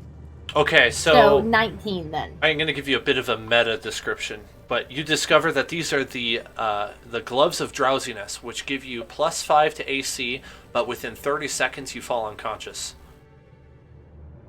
Excuse me, not 5 seconds. 30 seconds is what I meant to say. Within 30 seconds, you fall unconscious after putting on the gloves of drowsiness. But you get a +5 to your AC while you're wearing them. Okay.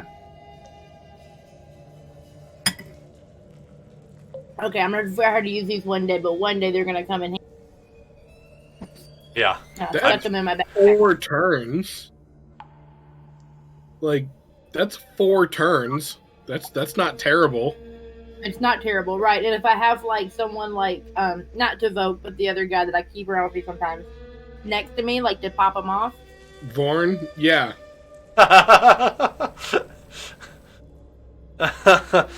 I made up this item the other day, goofing around with 2 other people. We were coming up with weird items for D&D, and I came up with this one. And I'm excited to see it go into use. I like it.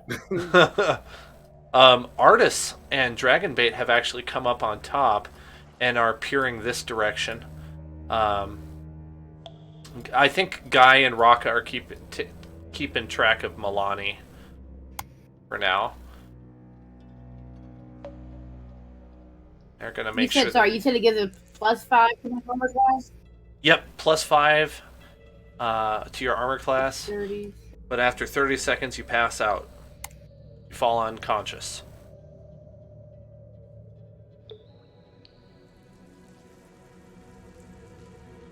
All right, thank you. Yep. Yeah, I'll come check out what's going on over here. Looks like the cave goes onward. And see, there's a bridge there. I believe I see water down below. This doesn't look like part of the normal building, dungeon, whatever you call this place. This seems more natural. Petal, as soon as you get up there, roll a perception check for me. Mm-hmm. Yes. Perception. 18. There is a man made of stone that seems to be in the middle of slicing his sword that is slightly broken right at the foot of that bridge. That was the perfect reaction. Step a little back. Be like, guys, come back me up. Hey man, are we cool? He's actually looking the wrong direction. He's looking forward, but he's in the middle of a sword slice and completely petrified. He is made of stone. Oh. Dude, oh, that's concerning. What petrified him? What I know is petrified? Or is that something only Petal would know? Yeah, I think you would understand what that means. You probably would have heard something about petrification. Guys, we got, as monstrosities being a favored enemy of mine, I'm pretty sure we're dealing with a basilisk. Yeah, I was worried about that. Which... Snakes. I hate them. I'm not the happiest ever either. They're like worse than spiders. But we gotta do what we gotta do, right? Let's check it out. Come on. We gotta do what we gotta do. All right, you step forward and you Petal, you are flying all of a sudden. You might want to move back onto the gray. Sorry, I can't explain this very well. You I guess you're not flying, but you're right above sea level, so that water is like a good 3 inches below that stone you're on. I guess you could walk in the water. I'm not trying to stop you on that, but I want you to realize that you're walking in water is what I'm trying to say. How deep is the water? Like waist high, knee high? You could certainly check. You have a measuring tool?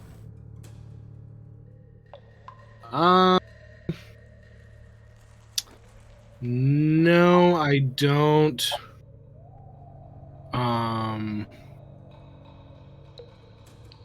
You know what? Before I step into this water, I would like to do a perception check around for enemies. Go for it. This could be deep water, and it could be hiding homeboy. That'll be a 13. It doesn't seem like there's anything in the water, but you do hear you heard a familiar sound down to the south of you. Where's the sound effect? 1 second, sorry. There you go. You hear the sound of a spider walking down this direction. Okay. Is anyone else following him at all? I would say Artis is probably interested.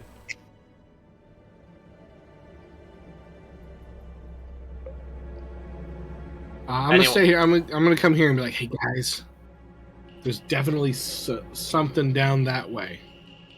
Yeah, I'm gonna let them. I'm gonna follow at a distance. Do another perception check, because up here you have a better vantage point. You're now 20 feet up above the water. Me? Oh, me? Anyone who wants to up here, yeah, you got a better vantage point up here. Natural 1.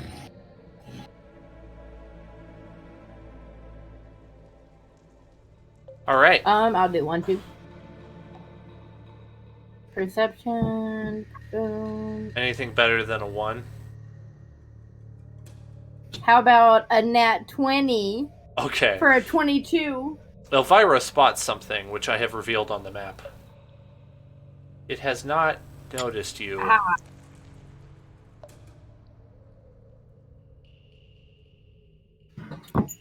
I'm gonna start tapping everyone on the shoulder and pointing. I'm assuming, sorry, I was trying to switch over. This is the thing you were pointing out?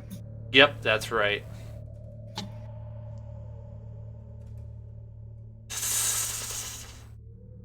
Okay. Also, Petal might have just returned to his body. His consciousness came back. And then you hear the spider down below again. As it walks up along the creek bank, it doesn't seem to notice the basilisk there. It gets a little too close, and then the basilisk attacks it. And they're both the same size creature. And you watch as the spider is taken by surprise as the basilisk stares at it. And very shortly thereafter, let's see here, gotta roll. Nope. The giant spider turns into stone in the position it was standing as it was getting ready to attack the basilisk. Ooh. So I'm gonna tint him gray. That's concerning. That did not tint nearly as much gray as I wanted to. We'll do... That doesn't make any sense. Whatever. You guys know it's gray. It is petrified. Yeah. Oh. Well, I might have Petal, that I guess, status yeah. The thing's not gonna be, the spider's not gonna be an issue anymore. Yet somehow that's not, I don't feel better about the situation, you know? Imagine that. You know. That's not hard to believe. Yeah.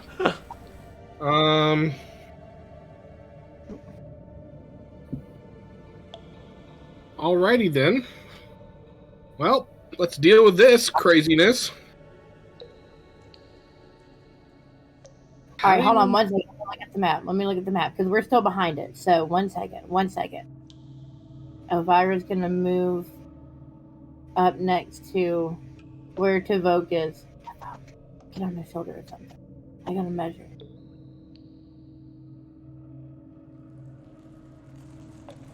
All right, cool. So from behind here, since we're still behind it, Can I just go ahead and throw a Tasha's Mind Whip? Just attack it in the back of the head. Yeah, how long is the range on that? 90 feet, and the basilisk is 45 feet from me. Okay, yeah, you absolutely can.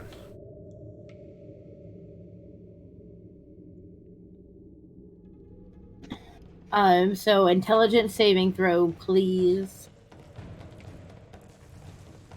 Let's see. 15? Ooh, it does beat it. Damn. Well, I mean, it makes a 15, so I assume it beats the check. Yeah, that was with a -4. That was Oh, pretty... that's unfortunate. Okay. Yeah, it was a pretty bad roll for you. So that would be, let's say, 6 points of psychic damage. That's right.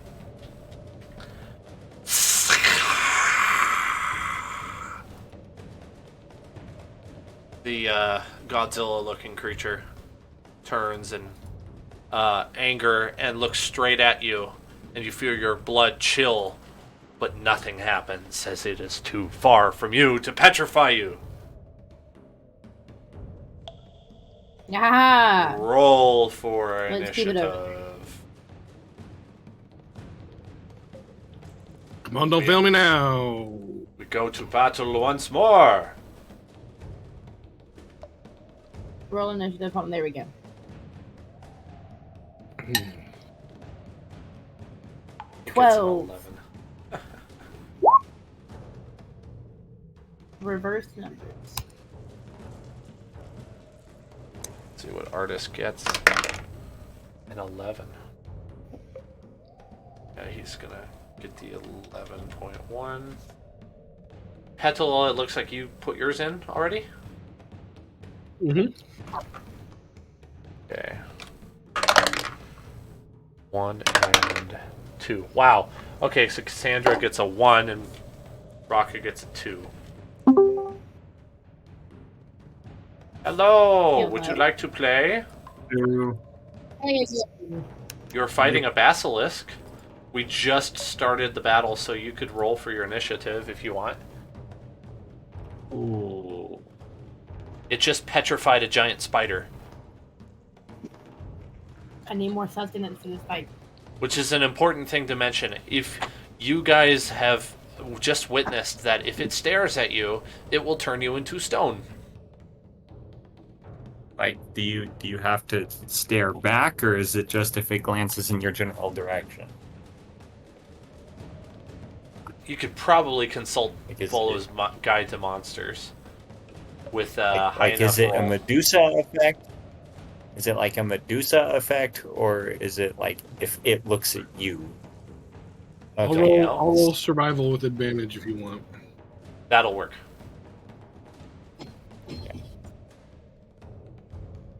14. If you're within so a have I not been certain in distance. combat at all? What? No, what? No, you're here.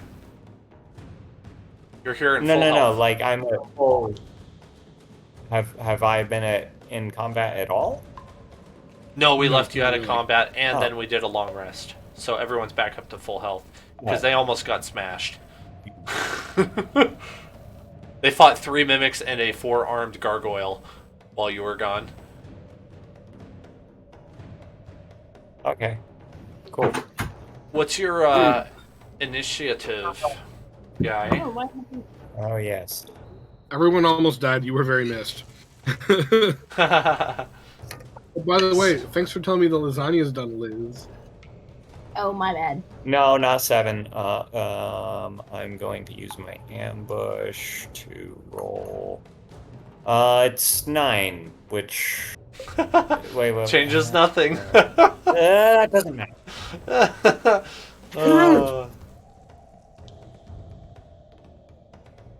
Why do I never check? All right. Let's start the initiative with Petal. Guy. Jack, you're starting. Oh, should I? Go straight. Get back in front of the computer, Pedal. Shoot. Yeah, he went to Know your grab place. Lasagna. Lasagna? Yeah. Sorry, I'm back. It's totally fine. Did you guys want to take a 5-minute break before we do this? That's totally cool. Would you mind terribly? No problem at all. I completely forgot about 5-minute breaks. Let's do that. Okay. We will return shortly.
I follow that does.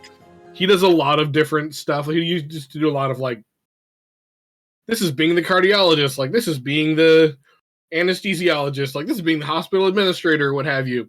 But he also started doing those like, I think it's kind of looked like he moved out somewhere to do rural medicine, and he was like doing the new guy compared to like the old Doctor, and it's all that stuff too.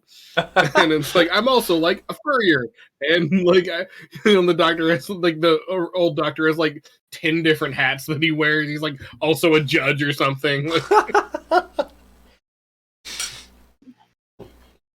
That's like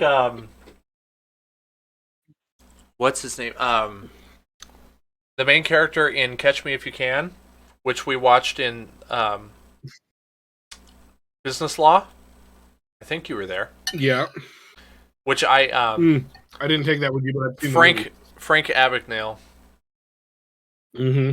He has all those hats that he wears because he's a Class A scammer. Okay. Let us jump right back into the battle. Now that we have food in hand, we are prepared for enjoyment. Okay, now we'll start with Petal as the first in the initiative roll. All right. Well, I'm going to make 2 attacks at him, since he can't hit me yet. First one, 25. Yeah. That's a good hit. Oh, shoot. I always do this, every single time. 8 piercing damage. You forget the Hunter's Mark, don't you? Yep, 2 cold damage. I'll cast Hunter's Mark. It's a bonus action. And then I'll make my second attack. Don't forget provoke. Oh, yeah, he has to go after I do. No, the reaction. Oh, yeah, he can use his reaction. Fantastic. So that's a 22 to hit. That hits.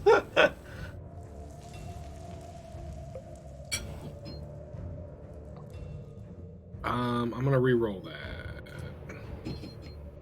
For less damage. Okay. 8 piercing damage. Okay. 4 cold damage. 4 force damage. And 6 acid damage. Oh my goodness. Wow. Okay. Anything else? I am going to take Tavoke and back up. Well, I should say I'm going to back up. I can leave Tavoke there. And then I'm going to tell Tavoke to sick him. And Tavoke's going to go 5, 10, 15, 20, 25, 30. Oh, no. I think he used 40. Let me double check that. Yep, 40. Does Tavoke fly? Not yet. Isn't there like a height difference between where we're standing and then like where it's moving down to? That bridge goes down to that level, so if he took the bridge, then he should be fine. Yeah. I did. And that's his turn. Okay. Elvira, you're up next. Alrighty.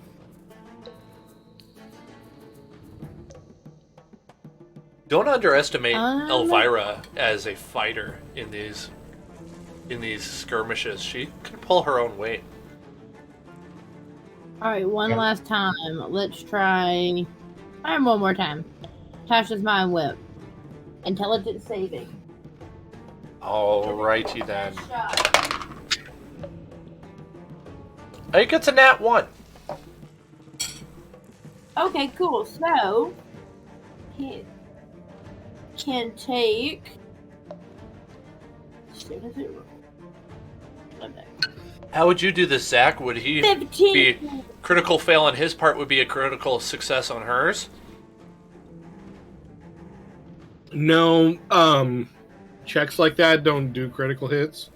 I mean, like, or at least not rules as written, but okay, it's just he just fails extra hard. All right, sounds good. I will go with that then. 15 points of psychic damage. How do you want to do this? Nice. Already dead? Oh, fantastic. Okay, so I think that as he's probably disoriented, looking back and forth one more time to see where he's going to strike next and trying to get close enough to us to petrify us, as he turns his head away, I cast out the spell, and it smacks him right in the face. Right as he turns his head and is going to look at me, it just whacks. That's awesome. And you almost hear like an audible like crack in the air, and then he howls out in a terrible, they can only feel like his eyes roll back, and he's cracking his head around as he like falls and sloops down into the water like a big wet rope. I'm going to add to that a little bit. He makes a mistake and looks down at the water and sees his reflection and targets himself with his petrifying gaze. And so the last little bit of its death, he turns himself into stone. Perfect. I love it. I'm so sad. I was going to have you some basilisk skin armor. Oh, a virus. I caused a basilisk to petrify itself. That's something to, that's a job. That's something to write down. I gotta give you respect for that. Gotta give you respect. Well, let's go check it out. Does anyone know if petrification wears off after a little bit? Pretty sure it doesn't. Cool. Should we smash it anyway? Probably a good idea.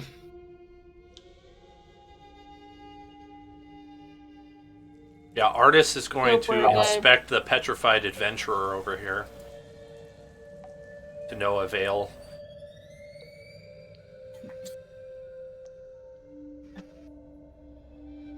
Rock is going to look after Milani for a little while. With Dragonbait in tow. Well, you guys can go explore wherever you wish. I'm gonna get out my flail and get to smash him. Ooh, guys, I found something down here. What is down here, Petal? There's a brazier. It's looking like another part of the cave, of the temple area. Odd. Wait. Do you see that? I think I saw something move. Nope. Let's get closer. Be very careful. Closer. See what I can see. Okay.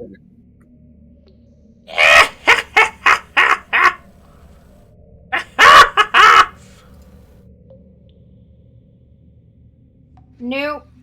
Are those imps? Potentially.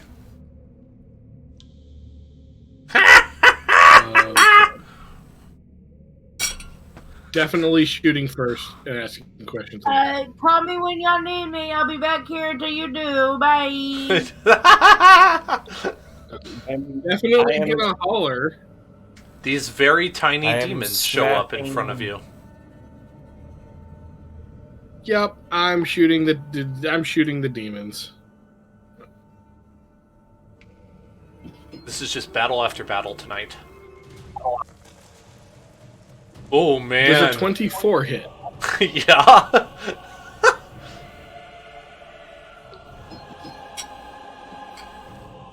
Okay. Bonus action, move my hunter's mark thing. 13 points of piercing damage. Okay, you wipe the floor with this guy. Okay. Now I'm gonna shoot the other one just to establish dominance. Not to kill him, but to establish dominance. A 25 hit. Yeah. How much? 11 piercing damage. How long does it take me to smash the basilisk? One action. So sick. I used 3. 11 piercing. I used 3. 6 cold. Okay, you kill this guy too. And okay, cool, excellent. Glad to hear it. Guys, What? creepy stuff over here. Yeah, well, okay. You know, I'm gonna pick up some basilisk shards, because why not? Sounds like a cool thing to have in my inventory. Yeah, can I look around and see if there's like a stone fang? I want to take it back home as proof that this wonderful thing has happened. You see a bright light, Petal, all of a sudden. It's usually not a good sign. Walk toward it, Petal, see what happens. You're a terrible friend, and everyone knows it.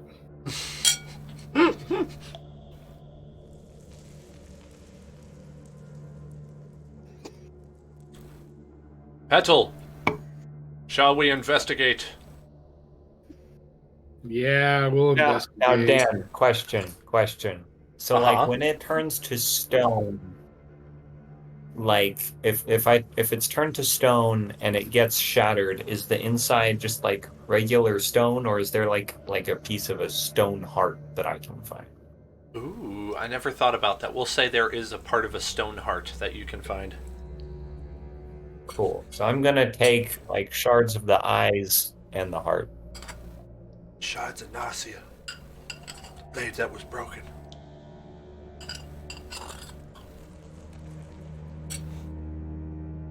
All right. I'm assuming I see a whole bunch of rats. Yeah, the rats gonna start anything? The rats are rather inconsequential. There's another imp that appears out of an upright circle that looks like it is bathed in flame. If there could be such a thing as fire water, it would look like that. But it is coming out vertically from this circle in the ground. And there's emanating fire along the perimeter portal to hell over here. Portal to what? Literal portal to hell. Okay, I would like to grab my... Where's my mace of smiting? Disruption? Smiting. You catch a glimpse. But funny story, Go ahead. On like the actual D&D Beyond website, the Mace of Disruption and the Mace of Smiting, apparently their names are switched. Oh, really? Which is, yeah, because like if you look up the Mace of Smiting, then its whole thing is it like disrupts golems. I would suggest that you check Google, because it's very likely that Roll20 is actually backwards, not D&D Beyond, because Roll20 is kind of apparent. I found out this later. No. They're kind of known for messing up their compendiums, and I gave it to you based on the Roll20 compendium, not based off of the D&D Beyond compendium. So it's probably Roll20 that's wrong, and it might be the Mace of Smiting rather than Disruption. In which case, we'd want to adjust that to the Mace of Smiting. No, it's... I mean, it doesn't really matter. It's just, I'm just pointing it out because it's... Well, I want to make sure you have the right one. Yes, I do. I have the one that deals radiant damage. Okay, yep. Cool. That's all that matters. It's just funny that the one that's called... Yeah, the Mace of Smiting is... it's funny. Anyway, yeah. Okay. So what you noticed was the foot of a woman disappearing into that portal.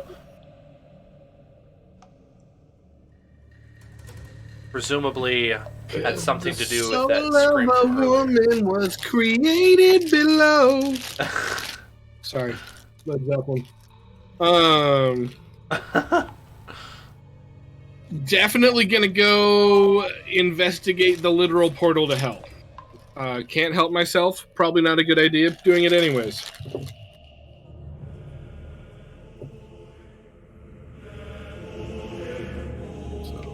Me and Tavoke. Get to I pull am out not going to equip my Mace of Smiting. That's I not... get to pull out the unholy dark mood music as you get close to it. I'm definitely gonna pop. I mean, I'm assuming I can just shoot and kill that him. Yeah. I figure you could probably just pop him in one shot. So I'll just. They're very Elvira! low Do level. you have an anti-portal to hell spell? Absolutely not. That's very specific. Well, darn. Hey guy.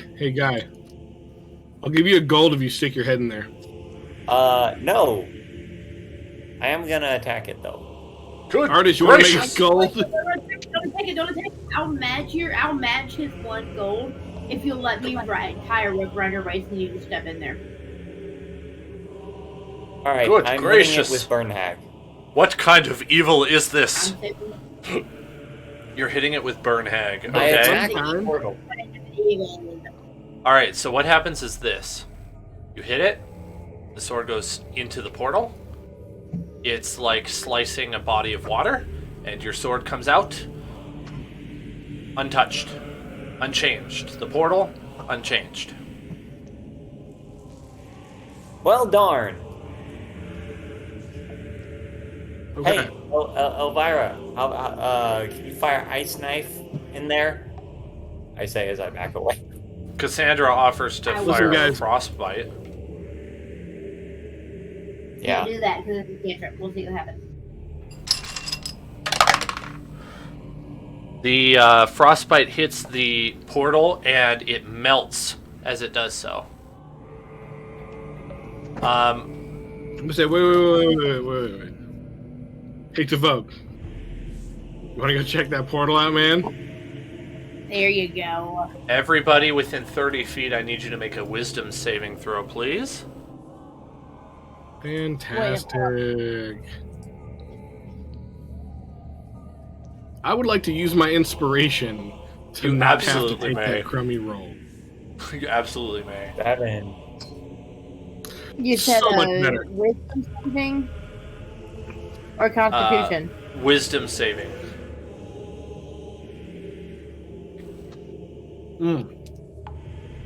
And I'm going to roll for Went my from a 6 to an NPCs. 18. Oh, only a 5. All of my wisdom has died. So has mine. I only got 7. Just a second here. Okay. And that's how Elvira became the most ignorant person you know. I think you're just gonna like see some stuff from another plane of existence and go insane.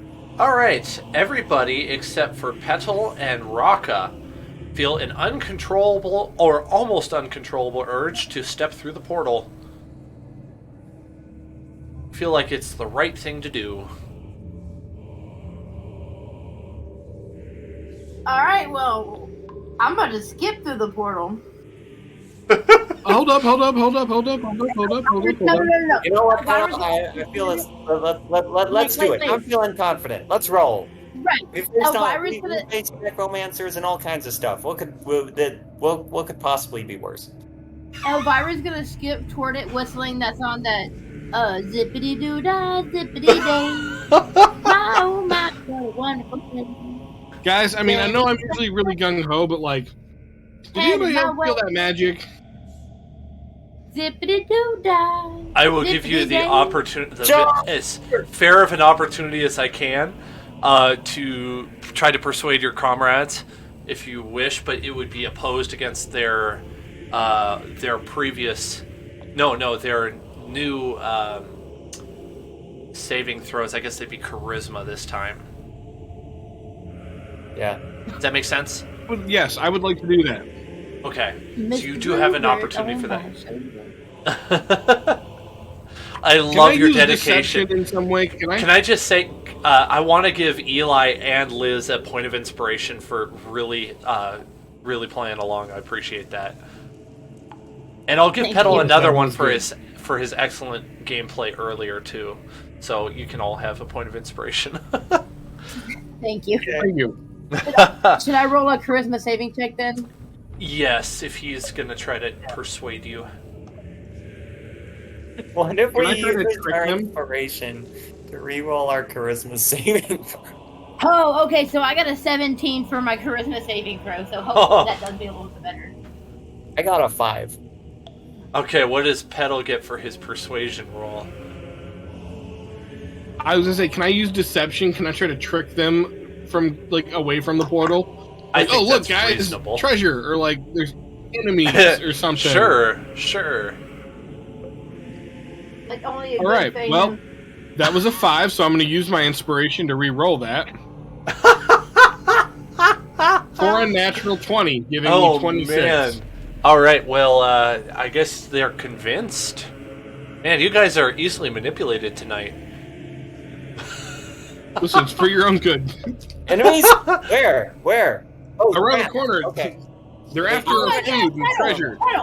Why did you not tell me about that portal to hell right in front of my face? You were just gonna let me skip in there?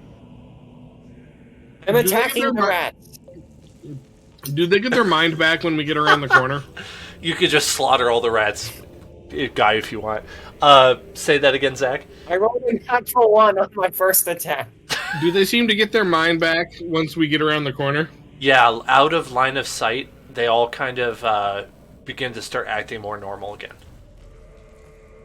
I'm too busy slaughtering the rats. Listen, guys, I was actually all down to check out the portal until you all got brainwiped by the portal telling you to go in the portal. It's time to leave. We gots to go. This part of the cave is over with. Thanks for looking out, Petal, and I give him a hug. That was excellent. That was excellent. I really enjoyed that. Deeply disconcerting when there's a big wave of magic and everyone's like, let's all go into the portal like freaking robots. I'm Eli, a sheeple. Get it right. And I want to try and climb this thing. You got 60 XP for killing all those rats. Yeah, I think you could climb it. Yeah. This looks like a secret area. Yeah, it's absolutely Is that climbable. a secret area? It's all right. It's an area. I'm just gonna say with athletics. Okay, sure, go for it. 9. You make it up, and you find that there is a cave collapse that is blocking your way. Neat.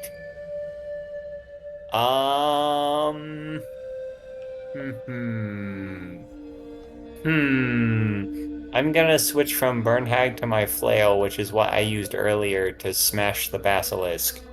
And I'm going to... I'm gonna try and smash the rocks, too. Oh, okay.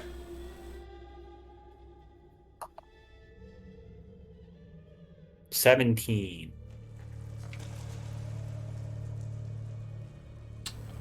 I don't know how I want to answer this. You can break some of the smaller rocks, but the overall collapse doesn't seem to really dissipate. He rolls again. I'm going to keep it acting. Woefully oblivious to the fact that I'm the only person there. We'll say, like, well, how long do you want to commit to this? I don't know. You can go until everyone else notices I'm missing. Just skip back to them. Okay, they're all Guy distracted. go into the freaking portal? And Guy is busy for half an hour smashing rocks and gains 1 point of exhaustion, which he could get rid of on it with a short rest. No. But nobody else knows where Guy is. Yeah, you lost him. Guys, I think he went back into the portal. Here's a real question. Do we go in after him?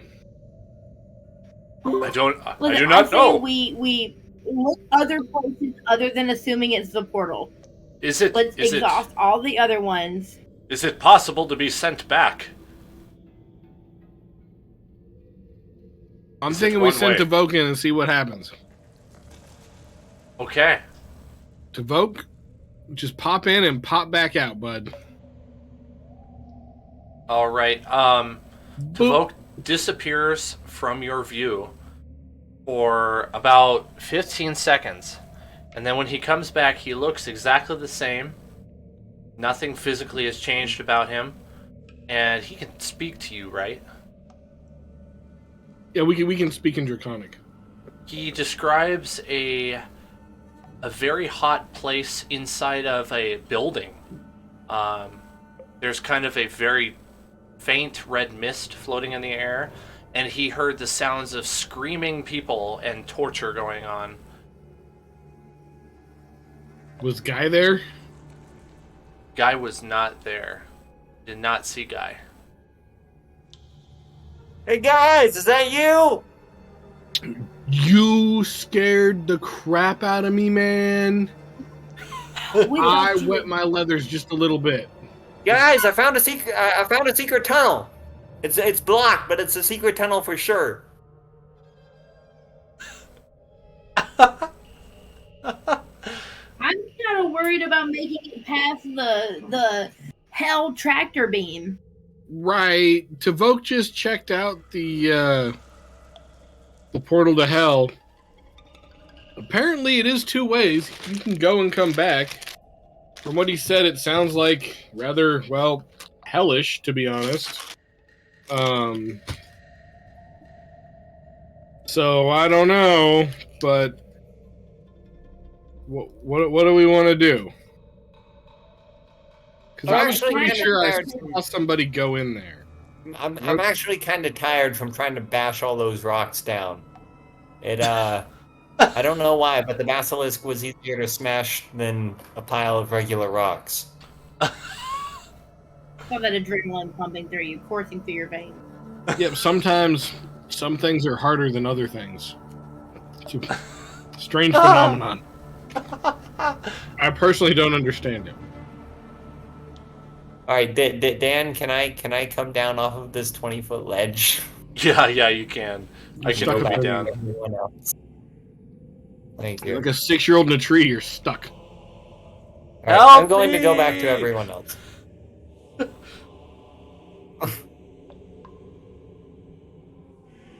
Guy, roll another wisdom saving throw.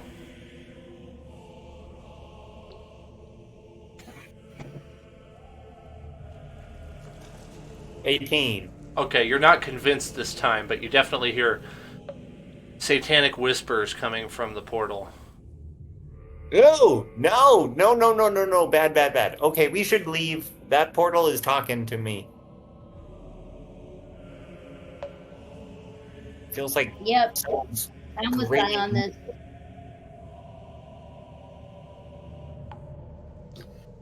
Like Hotel California down there. Right. Okay. All right. Guys, leave the portal.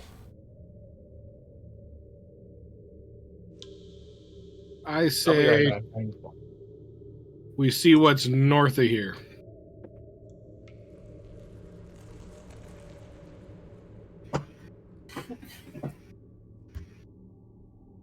This. Hard to slowly move characters on the map sometimes. There we go. Okay, so the small pool of water ends quite rapidly after that bridge. There's a very slight upward slanting stone walkway.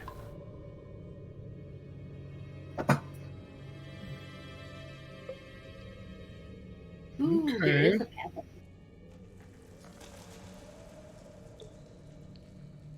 I'd like to sneak up to the path, if that's okay. Yeah, absolutely. Do a I'm gonna stealth walk check on the then, I outside, guess. so I don't- 23. That's stealthy. Silent as the grave. Excuse me.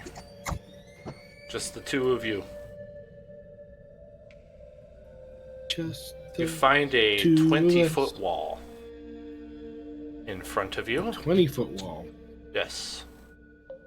I would like to make an acrobatics check to try to, like, parkour up the wall. Is it acrobatics or is it athletics? I would prefer acrobatics if you'll let me. I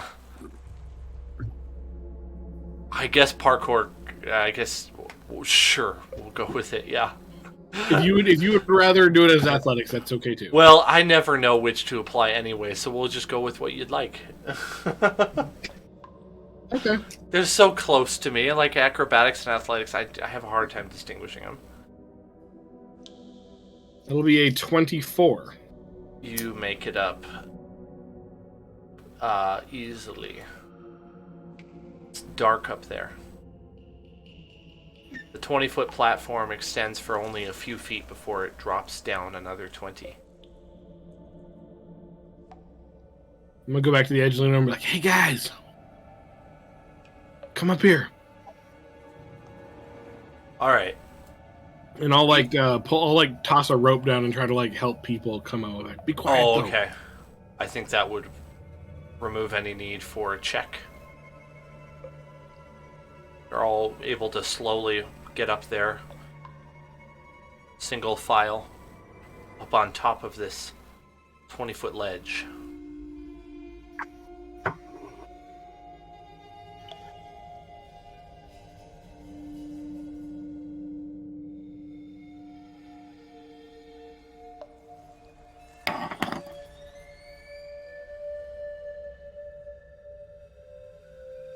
Okay. And below you, it's surprisingly empty. You see some rats scurrying around down at the bottom.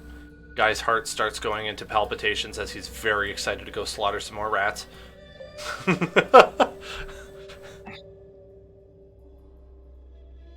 Guy, I feel like that portal to hell messed with you a little bit, like on a permanent level. What makes you say that?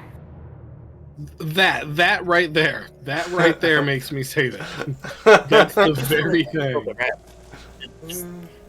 The way they go squish under your boots, it's so fun. Yeah, but that's real creepy, bud. Yes, It's that is just that. As your friend, I gotta tell you, you can't say that shit to people. Who cares about rats? One gets It's a little not- close. It's not so much that you can't kill rats, it's you can't be that happy about it. Right? It's weird that you're that excited to kill the rats. I don't know, you're taking it personal, like they did something to you. They're just rats, man.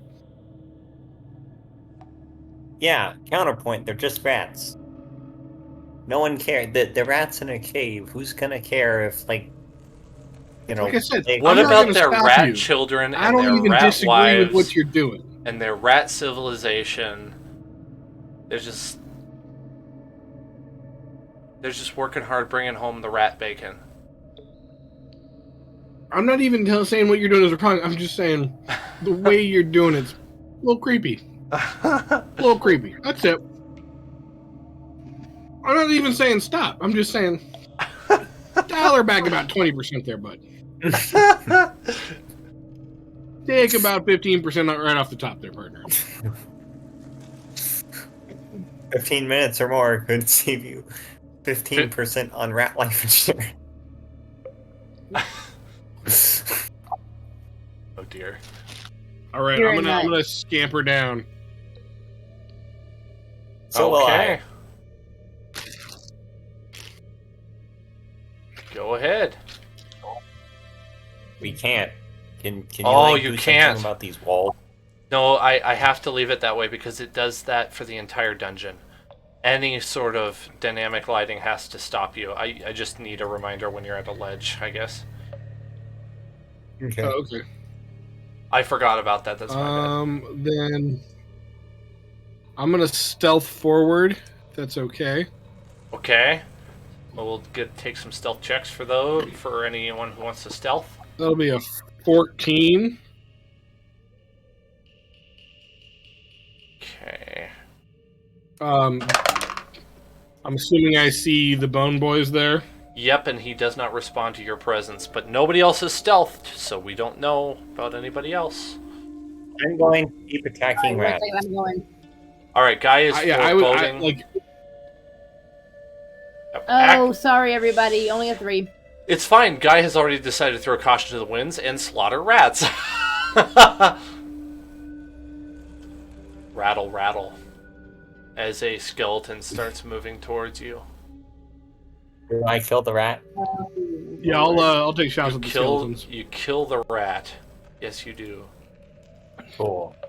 You did a great job killing the rat. Yeah. Have either of you guys ever watched It's Always Sunny in Philadelphia? No. No. I don't think you would like it. There is one episode where one of the characters, Charlie, who is illiterate and probably not all the way there, also very uneducated. He has to fight the rats in the basement of the bar that they all own in Philadelphia, and it's really like depressing him how many rats he has to kill on a daily basis. And at one point he's like, "I feel like I'm the rat." It's like an existential crisis because they try to make him like go to a movie theater or something that he doesn't want to do. It's like, I feel like I'm the rat. His friends are like, no one is going to bash you like a rat, man. Like, calm down. No one's gonna bash you like a rat. It's fine. I feel like I'm the rat. It's a little dark. Guy, what's your armor class, Guy? 17. All right, you're gonna take 4 piercing damage as a ranged attack. Yep. Oh, wait, is it a ranged attack? It is. It's a short so bow. then it's actually 19. 19. You're going to take 0 piercing damage as an arrow slides. Yep, the arrow is sliding now. Flying over your head is what I meant to say. Arrows have learned how to do new forms of physics, apparently, when they're fired by undead. It's sliding through the air. No, like he fires it, and it just kind of like, but it just kind of like drops down from the bow and then slides across the ground. There we go. It slides between your feet. There we go. Like, that's perfect. Ooh, enemy. I'm gonna switch weapons back to burn hag. I love that. That's great. Like even though by all laws of friction it should not slide that far, it just slides for like 20 feet. Let's. You got it was perfectly like just the edge of the arrowhead on the stone, and the forward momentum kept it going. All right, let's roll for some initiative. Once again, we're gonna go into battle. Today is a battle night. It really is. Unnatural 20. Dang, only a 10. It's like a 20. It's a 20 only a mother would love.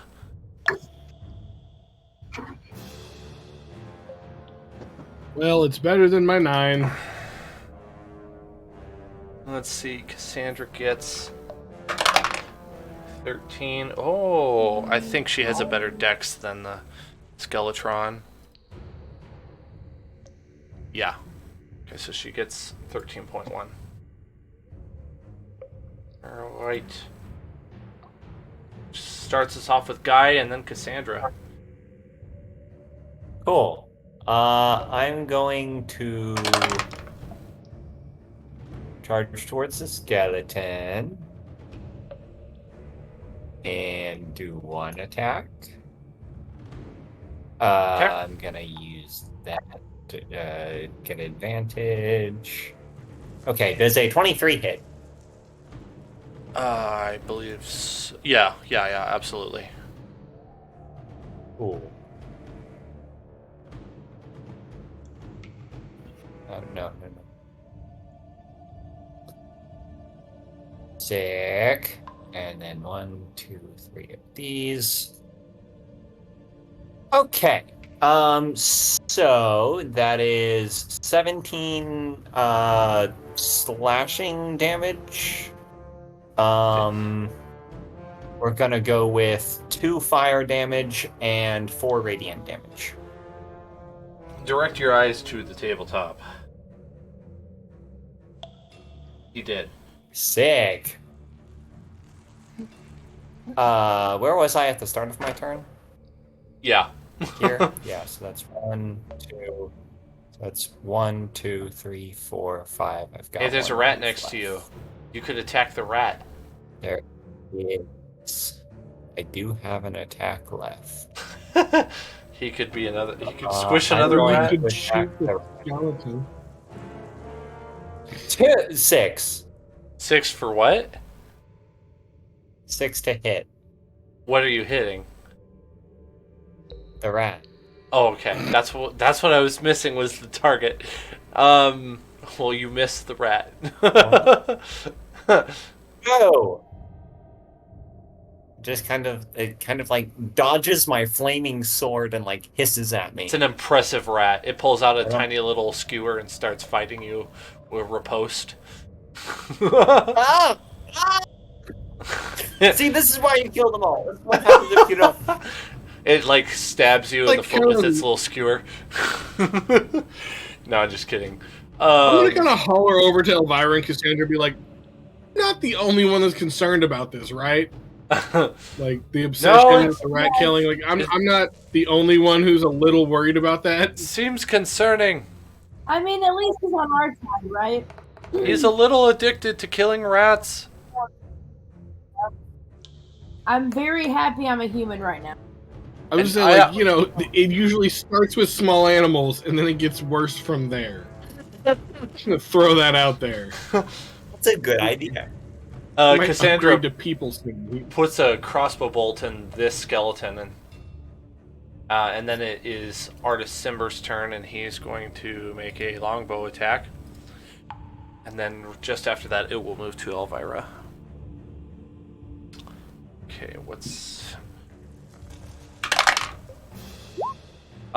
he does 5 damage. Right? Is it 5? No.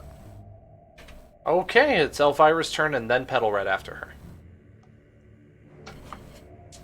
Alrighty. Yeah, I'm gonna leave the rat to the guy. His little happy place. We're gonna switch to playful fight music. Obviously, this one. Hold on, how far is it apart? Okay, one second.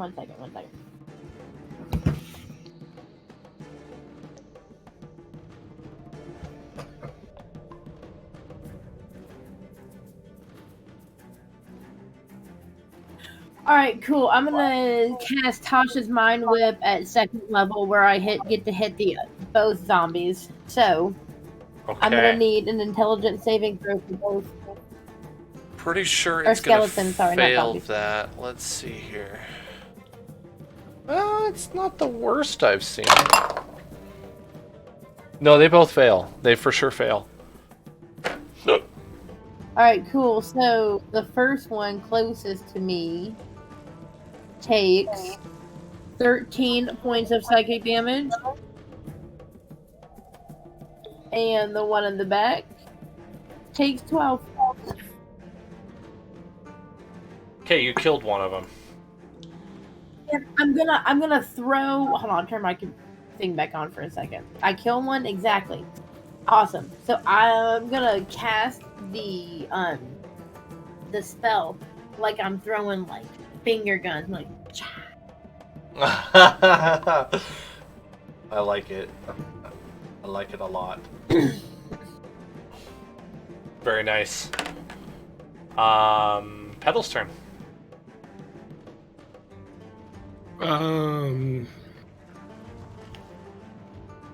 Let's see here. Petal is going to unload at least one shot, but probably 2 shots on the last surviving mook. Does an 18 hit? You kill it. Sweet. It only had 1 health left. If she had hit that one for 13 damage, it would have killed it flat out. Nice. There's All your right. sweet victory music. Oh, I'm not in sound. I was like, why don't I hear it? Oh. You're welcome to attack more rats if you wish, but you don't have to. Alright. Guys, I found something weird up here. What is it? I'm gonna follow Petal for the next weird thing. I don't know. I think I need to investigate it real quick. Are they demon rats? They are not demon rats. Can I investigate? Sure. And at this point, Rocket, Dragonbait, and Milani have followed you to the 20-foot ledge, but they haven't gotten up to where you are yet. Go ahead and investigate. That'll be a 13 to investigate. Okay. Soundtail is not wanting. You see 3 pillars. Each one of them has 3 symbols on it on different sides, and then there's a side that's blank. It's the same symbols from earlier: dove, crane, and pterosaur. I'm definitely going to put them in that order. Okay. Dove, crane, and then pterosaur. So everybody stand back.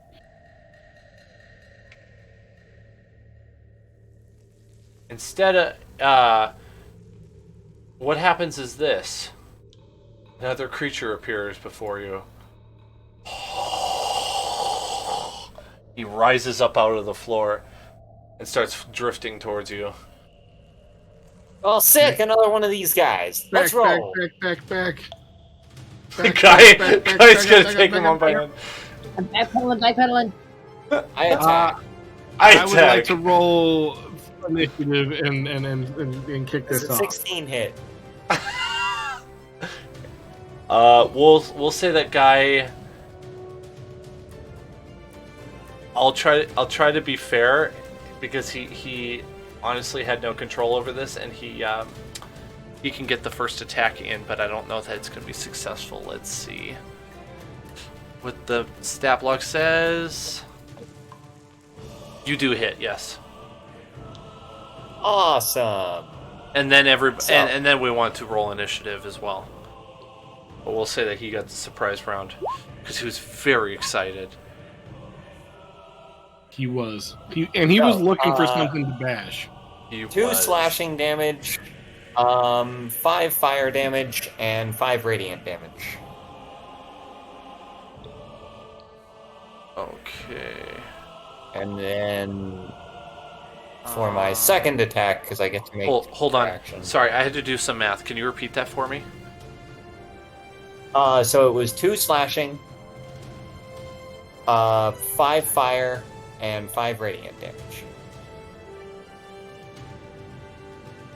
Okay. Oh, shoot. Then my second... I accidentally just set him down to the amount of damage you did to him. Okay. Alright, go ahead. My second attack is a 21. Does that hit? Yeah. Guy's just gonna single-handedly take this guy on. Don't worry, guys. He feels like he missed out earlier. Wants to pull his own weight tonight. Feels like he could take on the whole empire, right? 7 slashing damage. 8 fire damage. And 6 radiant damage. There we go. Okay. Sweet. Alright. And he also takes the lit on fire thing. Okay. You light him on fire and it, poof, just goes out. Unfortunate. Alright, everybody roll for initiative.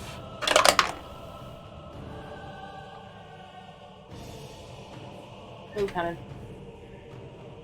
Alright, got a 10.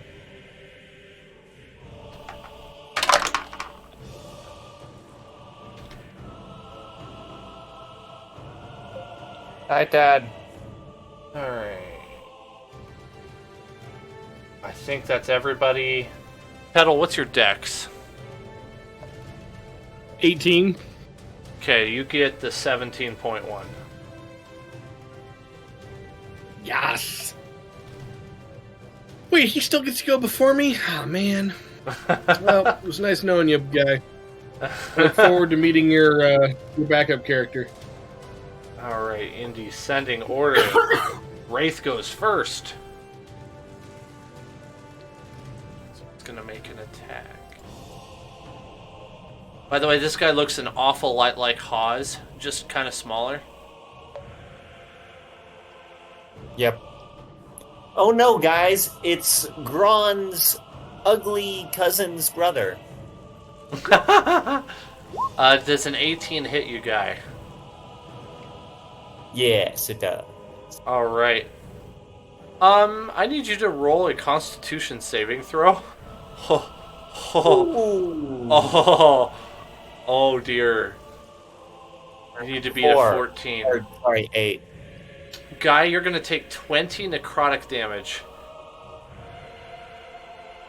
Okay. Okay, it's fine. Wait a second. Parry. I would like to parry.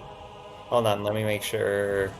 I don't know if you can on this one. When another creature damages you with a melee attack. Is it a melee attack? It is described as a melee. Okay. Okay, cool. So what does that do? Where did that go? I get to roll one of my d8, and I take that much less damage. I take 16 damage. Okay.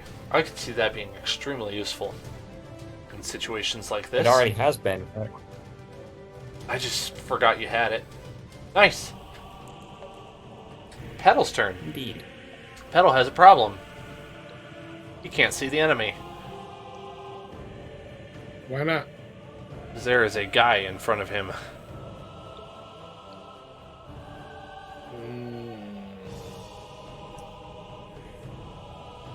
Even if I get up to like here?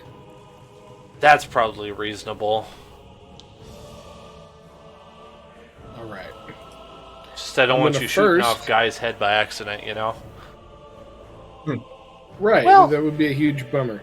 I'm going to first cast Hunter's Mark. Ah, he remembered. And I'm then going to take a shot at the big guy. Does an 18 hit? Yes. Right. It'll be...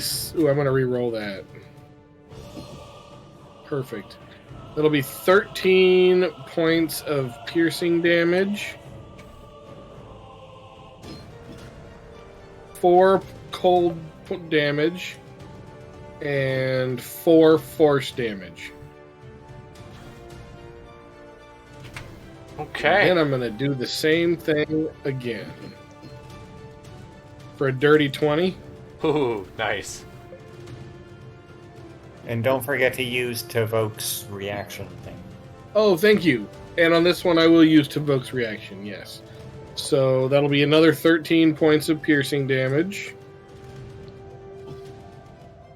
Another 4 points of cold damage. Well, oh. It's hit point Oh, Dan, you misread that. What did I misread? Hit point maximum is reduced.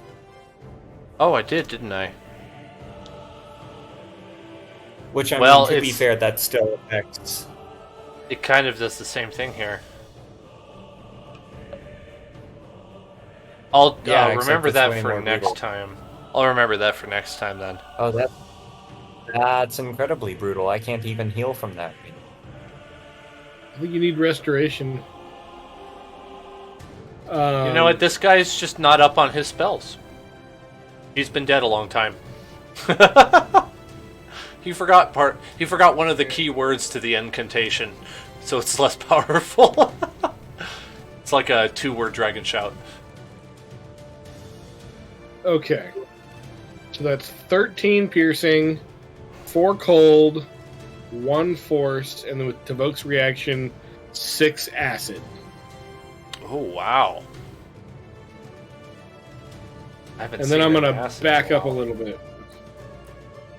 Okay. Brings us to Cassandra, who's way back here. 5, 10, 15, 20, 25, 30. That's all she can do. Artist Simber, also way back here. 5, 10, 15, 20, 25, 30. Brings us to Elvira. Can't they dash and then move more? Oh, I forgot about dash. I guess you can use use an action, you can move twice your movement speed? Yeah, you get you double your movement speed. Okay, well, I'm not going to necessarily do that, because I had something else in mind, but thank you for the reminder. You're welcome. But Elvira could certainly do it. She's muted right now. And she's a punk. Okay, so that would be my movement moving up the 30 feet, right? Okay. To here. And then can I use dash as a bonus action to go a little bit closer? No, it's an action. It's an action. Okay, never mind. I don't need to use it because I'm still within 90 feet. And I can Tasha's Mind Whip it. Is it line of sight, though? That's my concern. That's a good question. 1 second. If you were right here, you would have line of sight.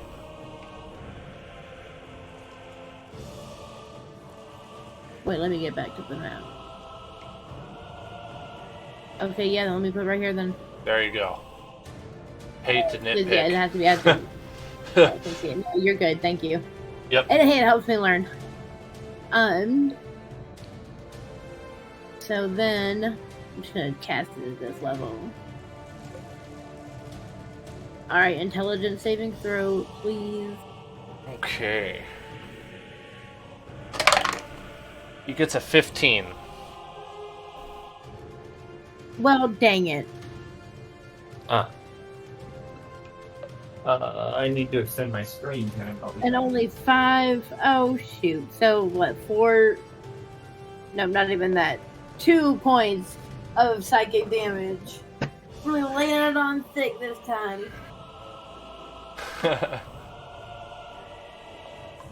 Awesome. Anything else? I don't think so. Nope. Brings us to El Wraith, who's going to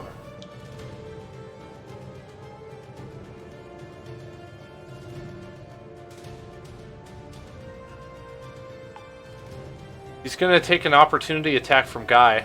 5, 10, 15, 20, 25, 30, 35, 40, 45, 50, 55, 60, and he's going to resurrect one of the skeletons to fight for him.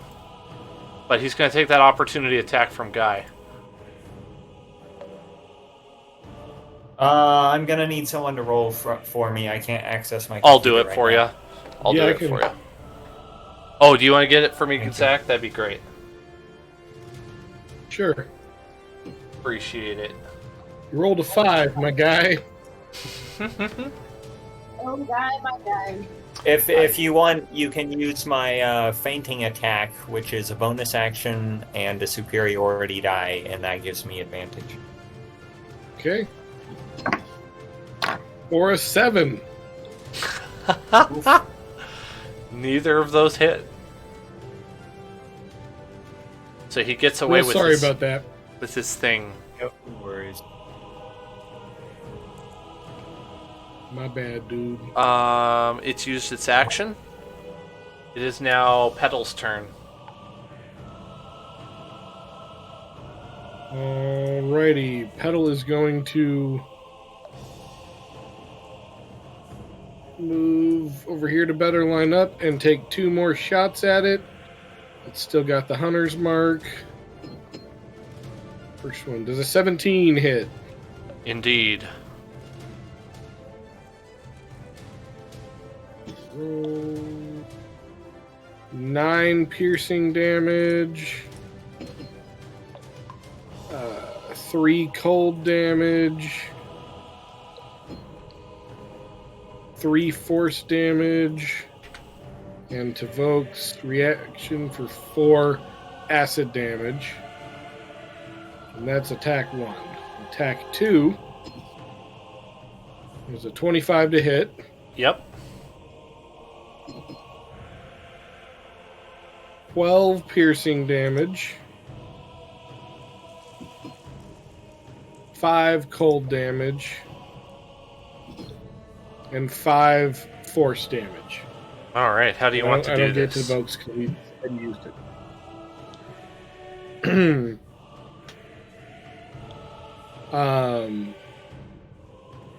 Right as it's summoning the other skeleton, I'm gonna like just put like a just like one right after the other, like right into his like creepy face. And he's gonna like Voldemort fade away. Just like that. Just like that. Well, guys, I think I got the combination wrong. Who wants to try another option? You have a skeleton walking towards you. Well, not walking towards you yet, but he's been resurrected. Oh, okay. Well, that's kind of my turn, so... Tavoke, sick him! Tavoke's gonna run down there. 5, 10, 15, 20, 25, 30, 35. Run down there and make a bite attack. 17 to hit. Okay.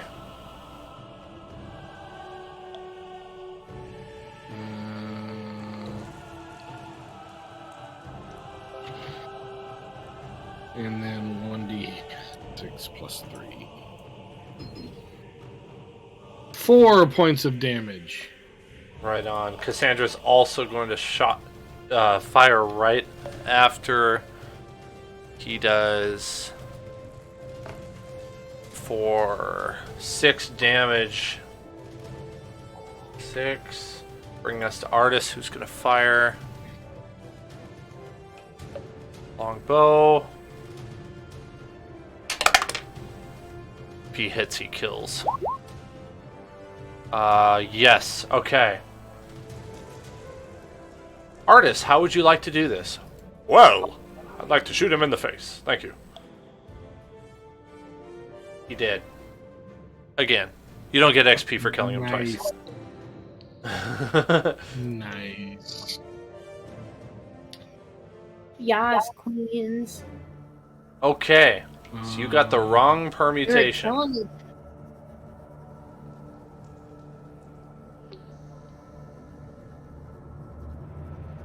So you tried Dove Crane Pterosaur the first time around. All right. Who wants to try something else? I'm going to try it backwards. Pterosaur, Crane, Dove. Yep. Okay.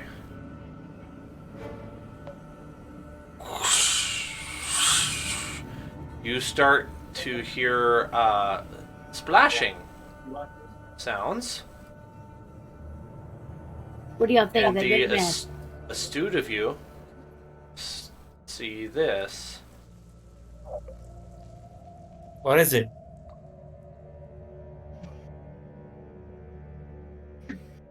So I cannot see. Oh, you can't see. The cavern's filling up with water. Oh god, okay, I want to scramble and take out the little blocky things. Never mind. The water Quick, continues try something different. to fill. I'm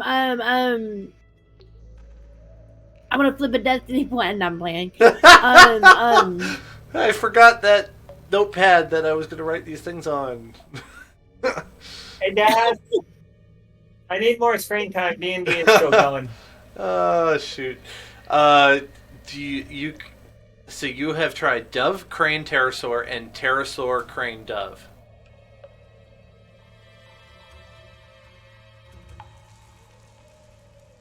Alright, Crane Dove Pterosaur then.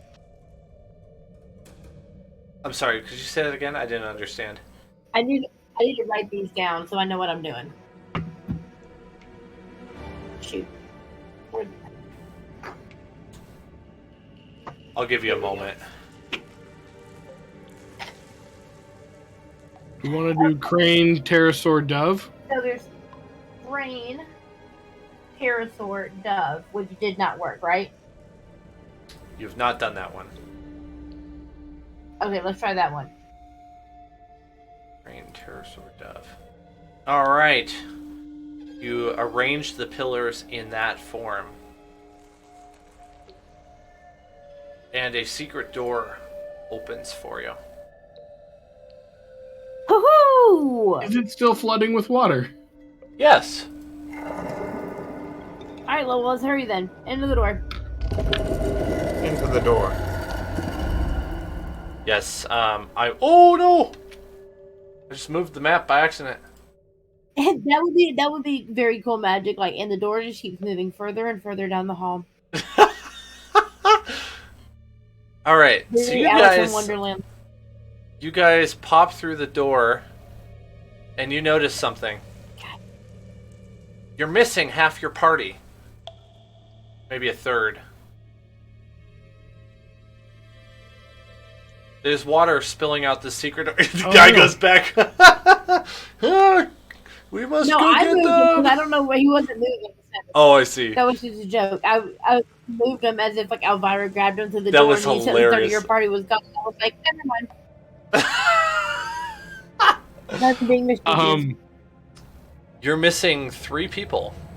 Well, Milani is not part of your group, but you're missing Milani as well. You're missing Dragonbait and Raka right now. Let's go get Raka. Dragonbait can stay back with the prisoner. Oh, Hey!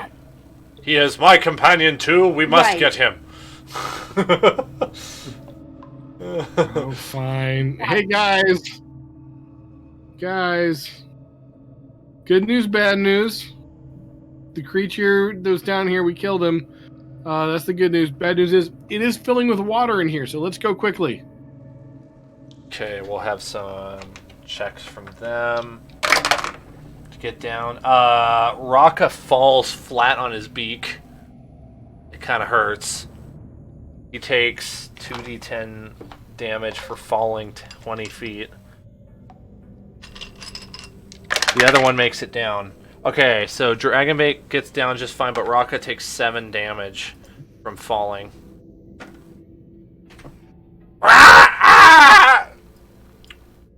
What it sounds like.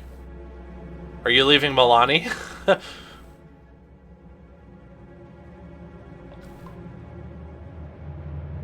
Probably. We could drop him off at the portal to hell. That's not technically killing him like we agreed. But it's not, Right. I like it. I can have that. I'm just saying, it's where he belongs, and we didn't break our promise.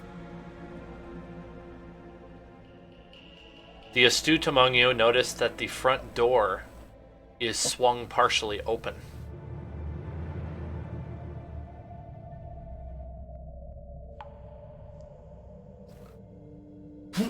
Excuse me. Excuse me. Sorry. Yeah. Is that the door we just came through, though? The door you came through is open, Oh, no, but not only that, this door is also open. This one? The main front door to get into the dungeon is also open at the same time as the door you just went through. So 2 doors opened is what I'm trying to say. Oh, we're at the front. I know where we are now. We're at the front of the cave. Yeah. Okay. I guess it didn't click immediately in my head that you may not recognize where you were. Sorry. Nope. That wasn't far enough ahead. Well, that's cool. So you're back at the beginning. Okay. All right. Question. Yes. Who wants to go play with creepy hell portals? I obviously do. I don't know if I do. Maybe let's take a break before we do that. All of this has kind of worn me out a bit. Need to get back in my proper headspace. Right, I need to get some sunlight. So one thing you guys discussed... I don't think the dark, creepy forest is the place for sunlight. One thing you discussed was moving a lot of that bloodstone ore out of here too. So why don't we call it here tonight? Right. And you guys can decide what you want to do with the ore, with the portal, anything else. There is stuff here. You're welcome to stick around for another session, if you so desire. No, I'm kind of tuckered out. Yeah. Yeah. I say we leave it here for now, and pick up next week. Perfect. Okay.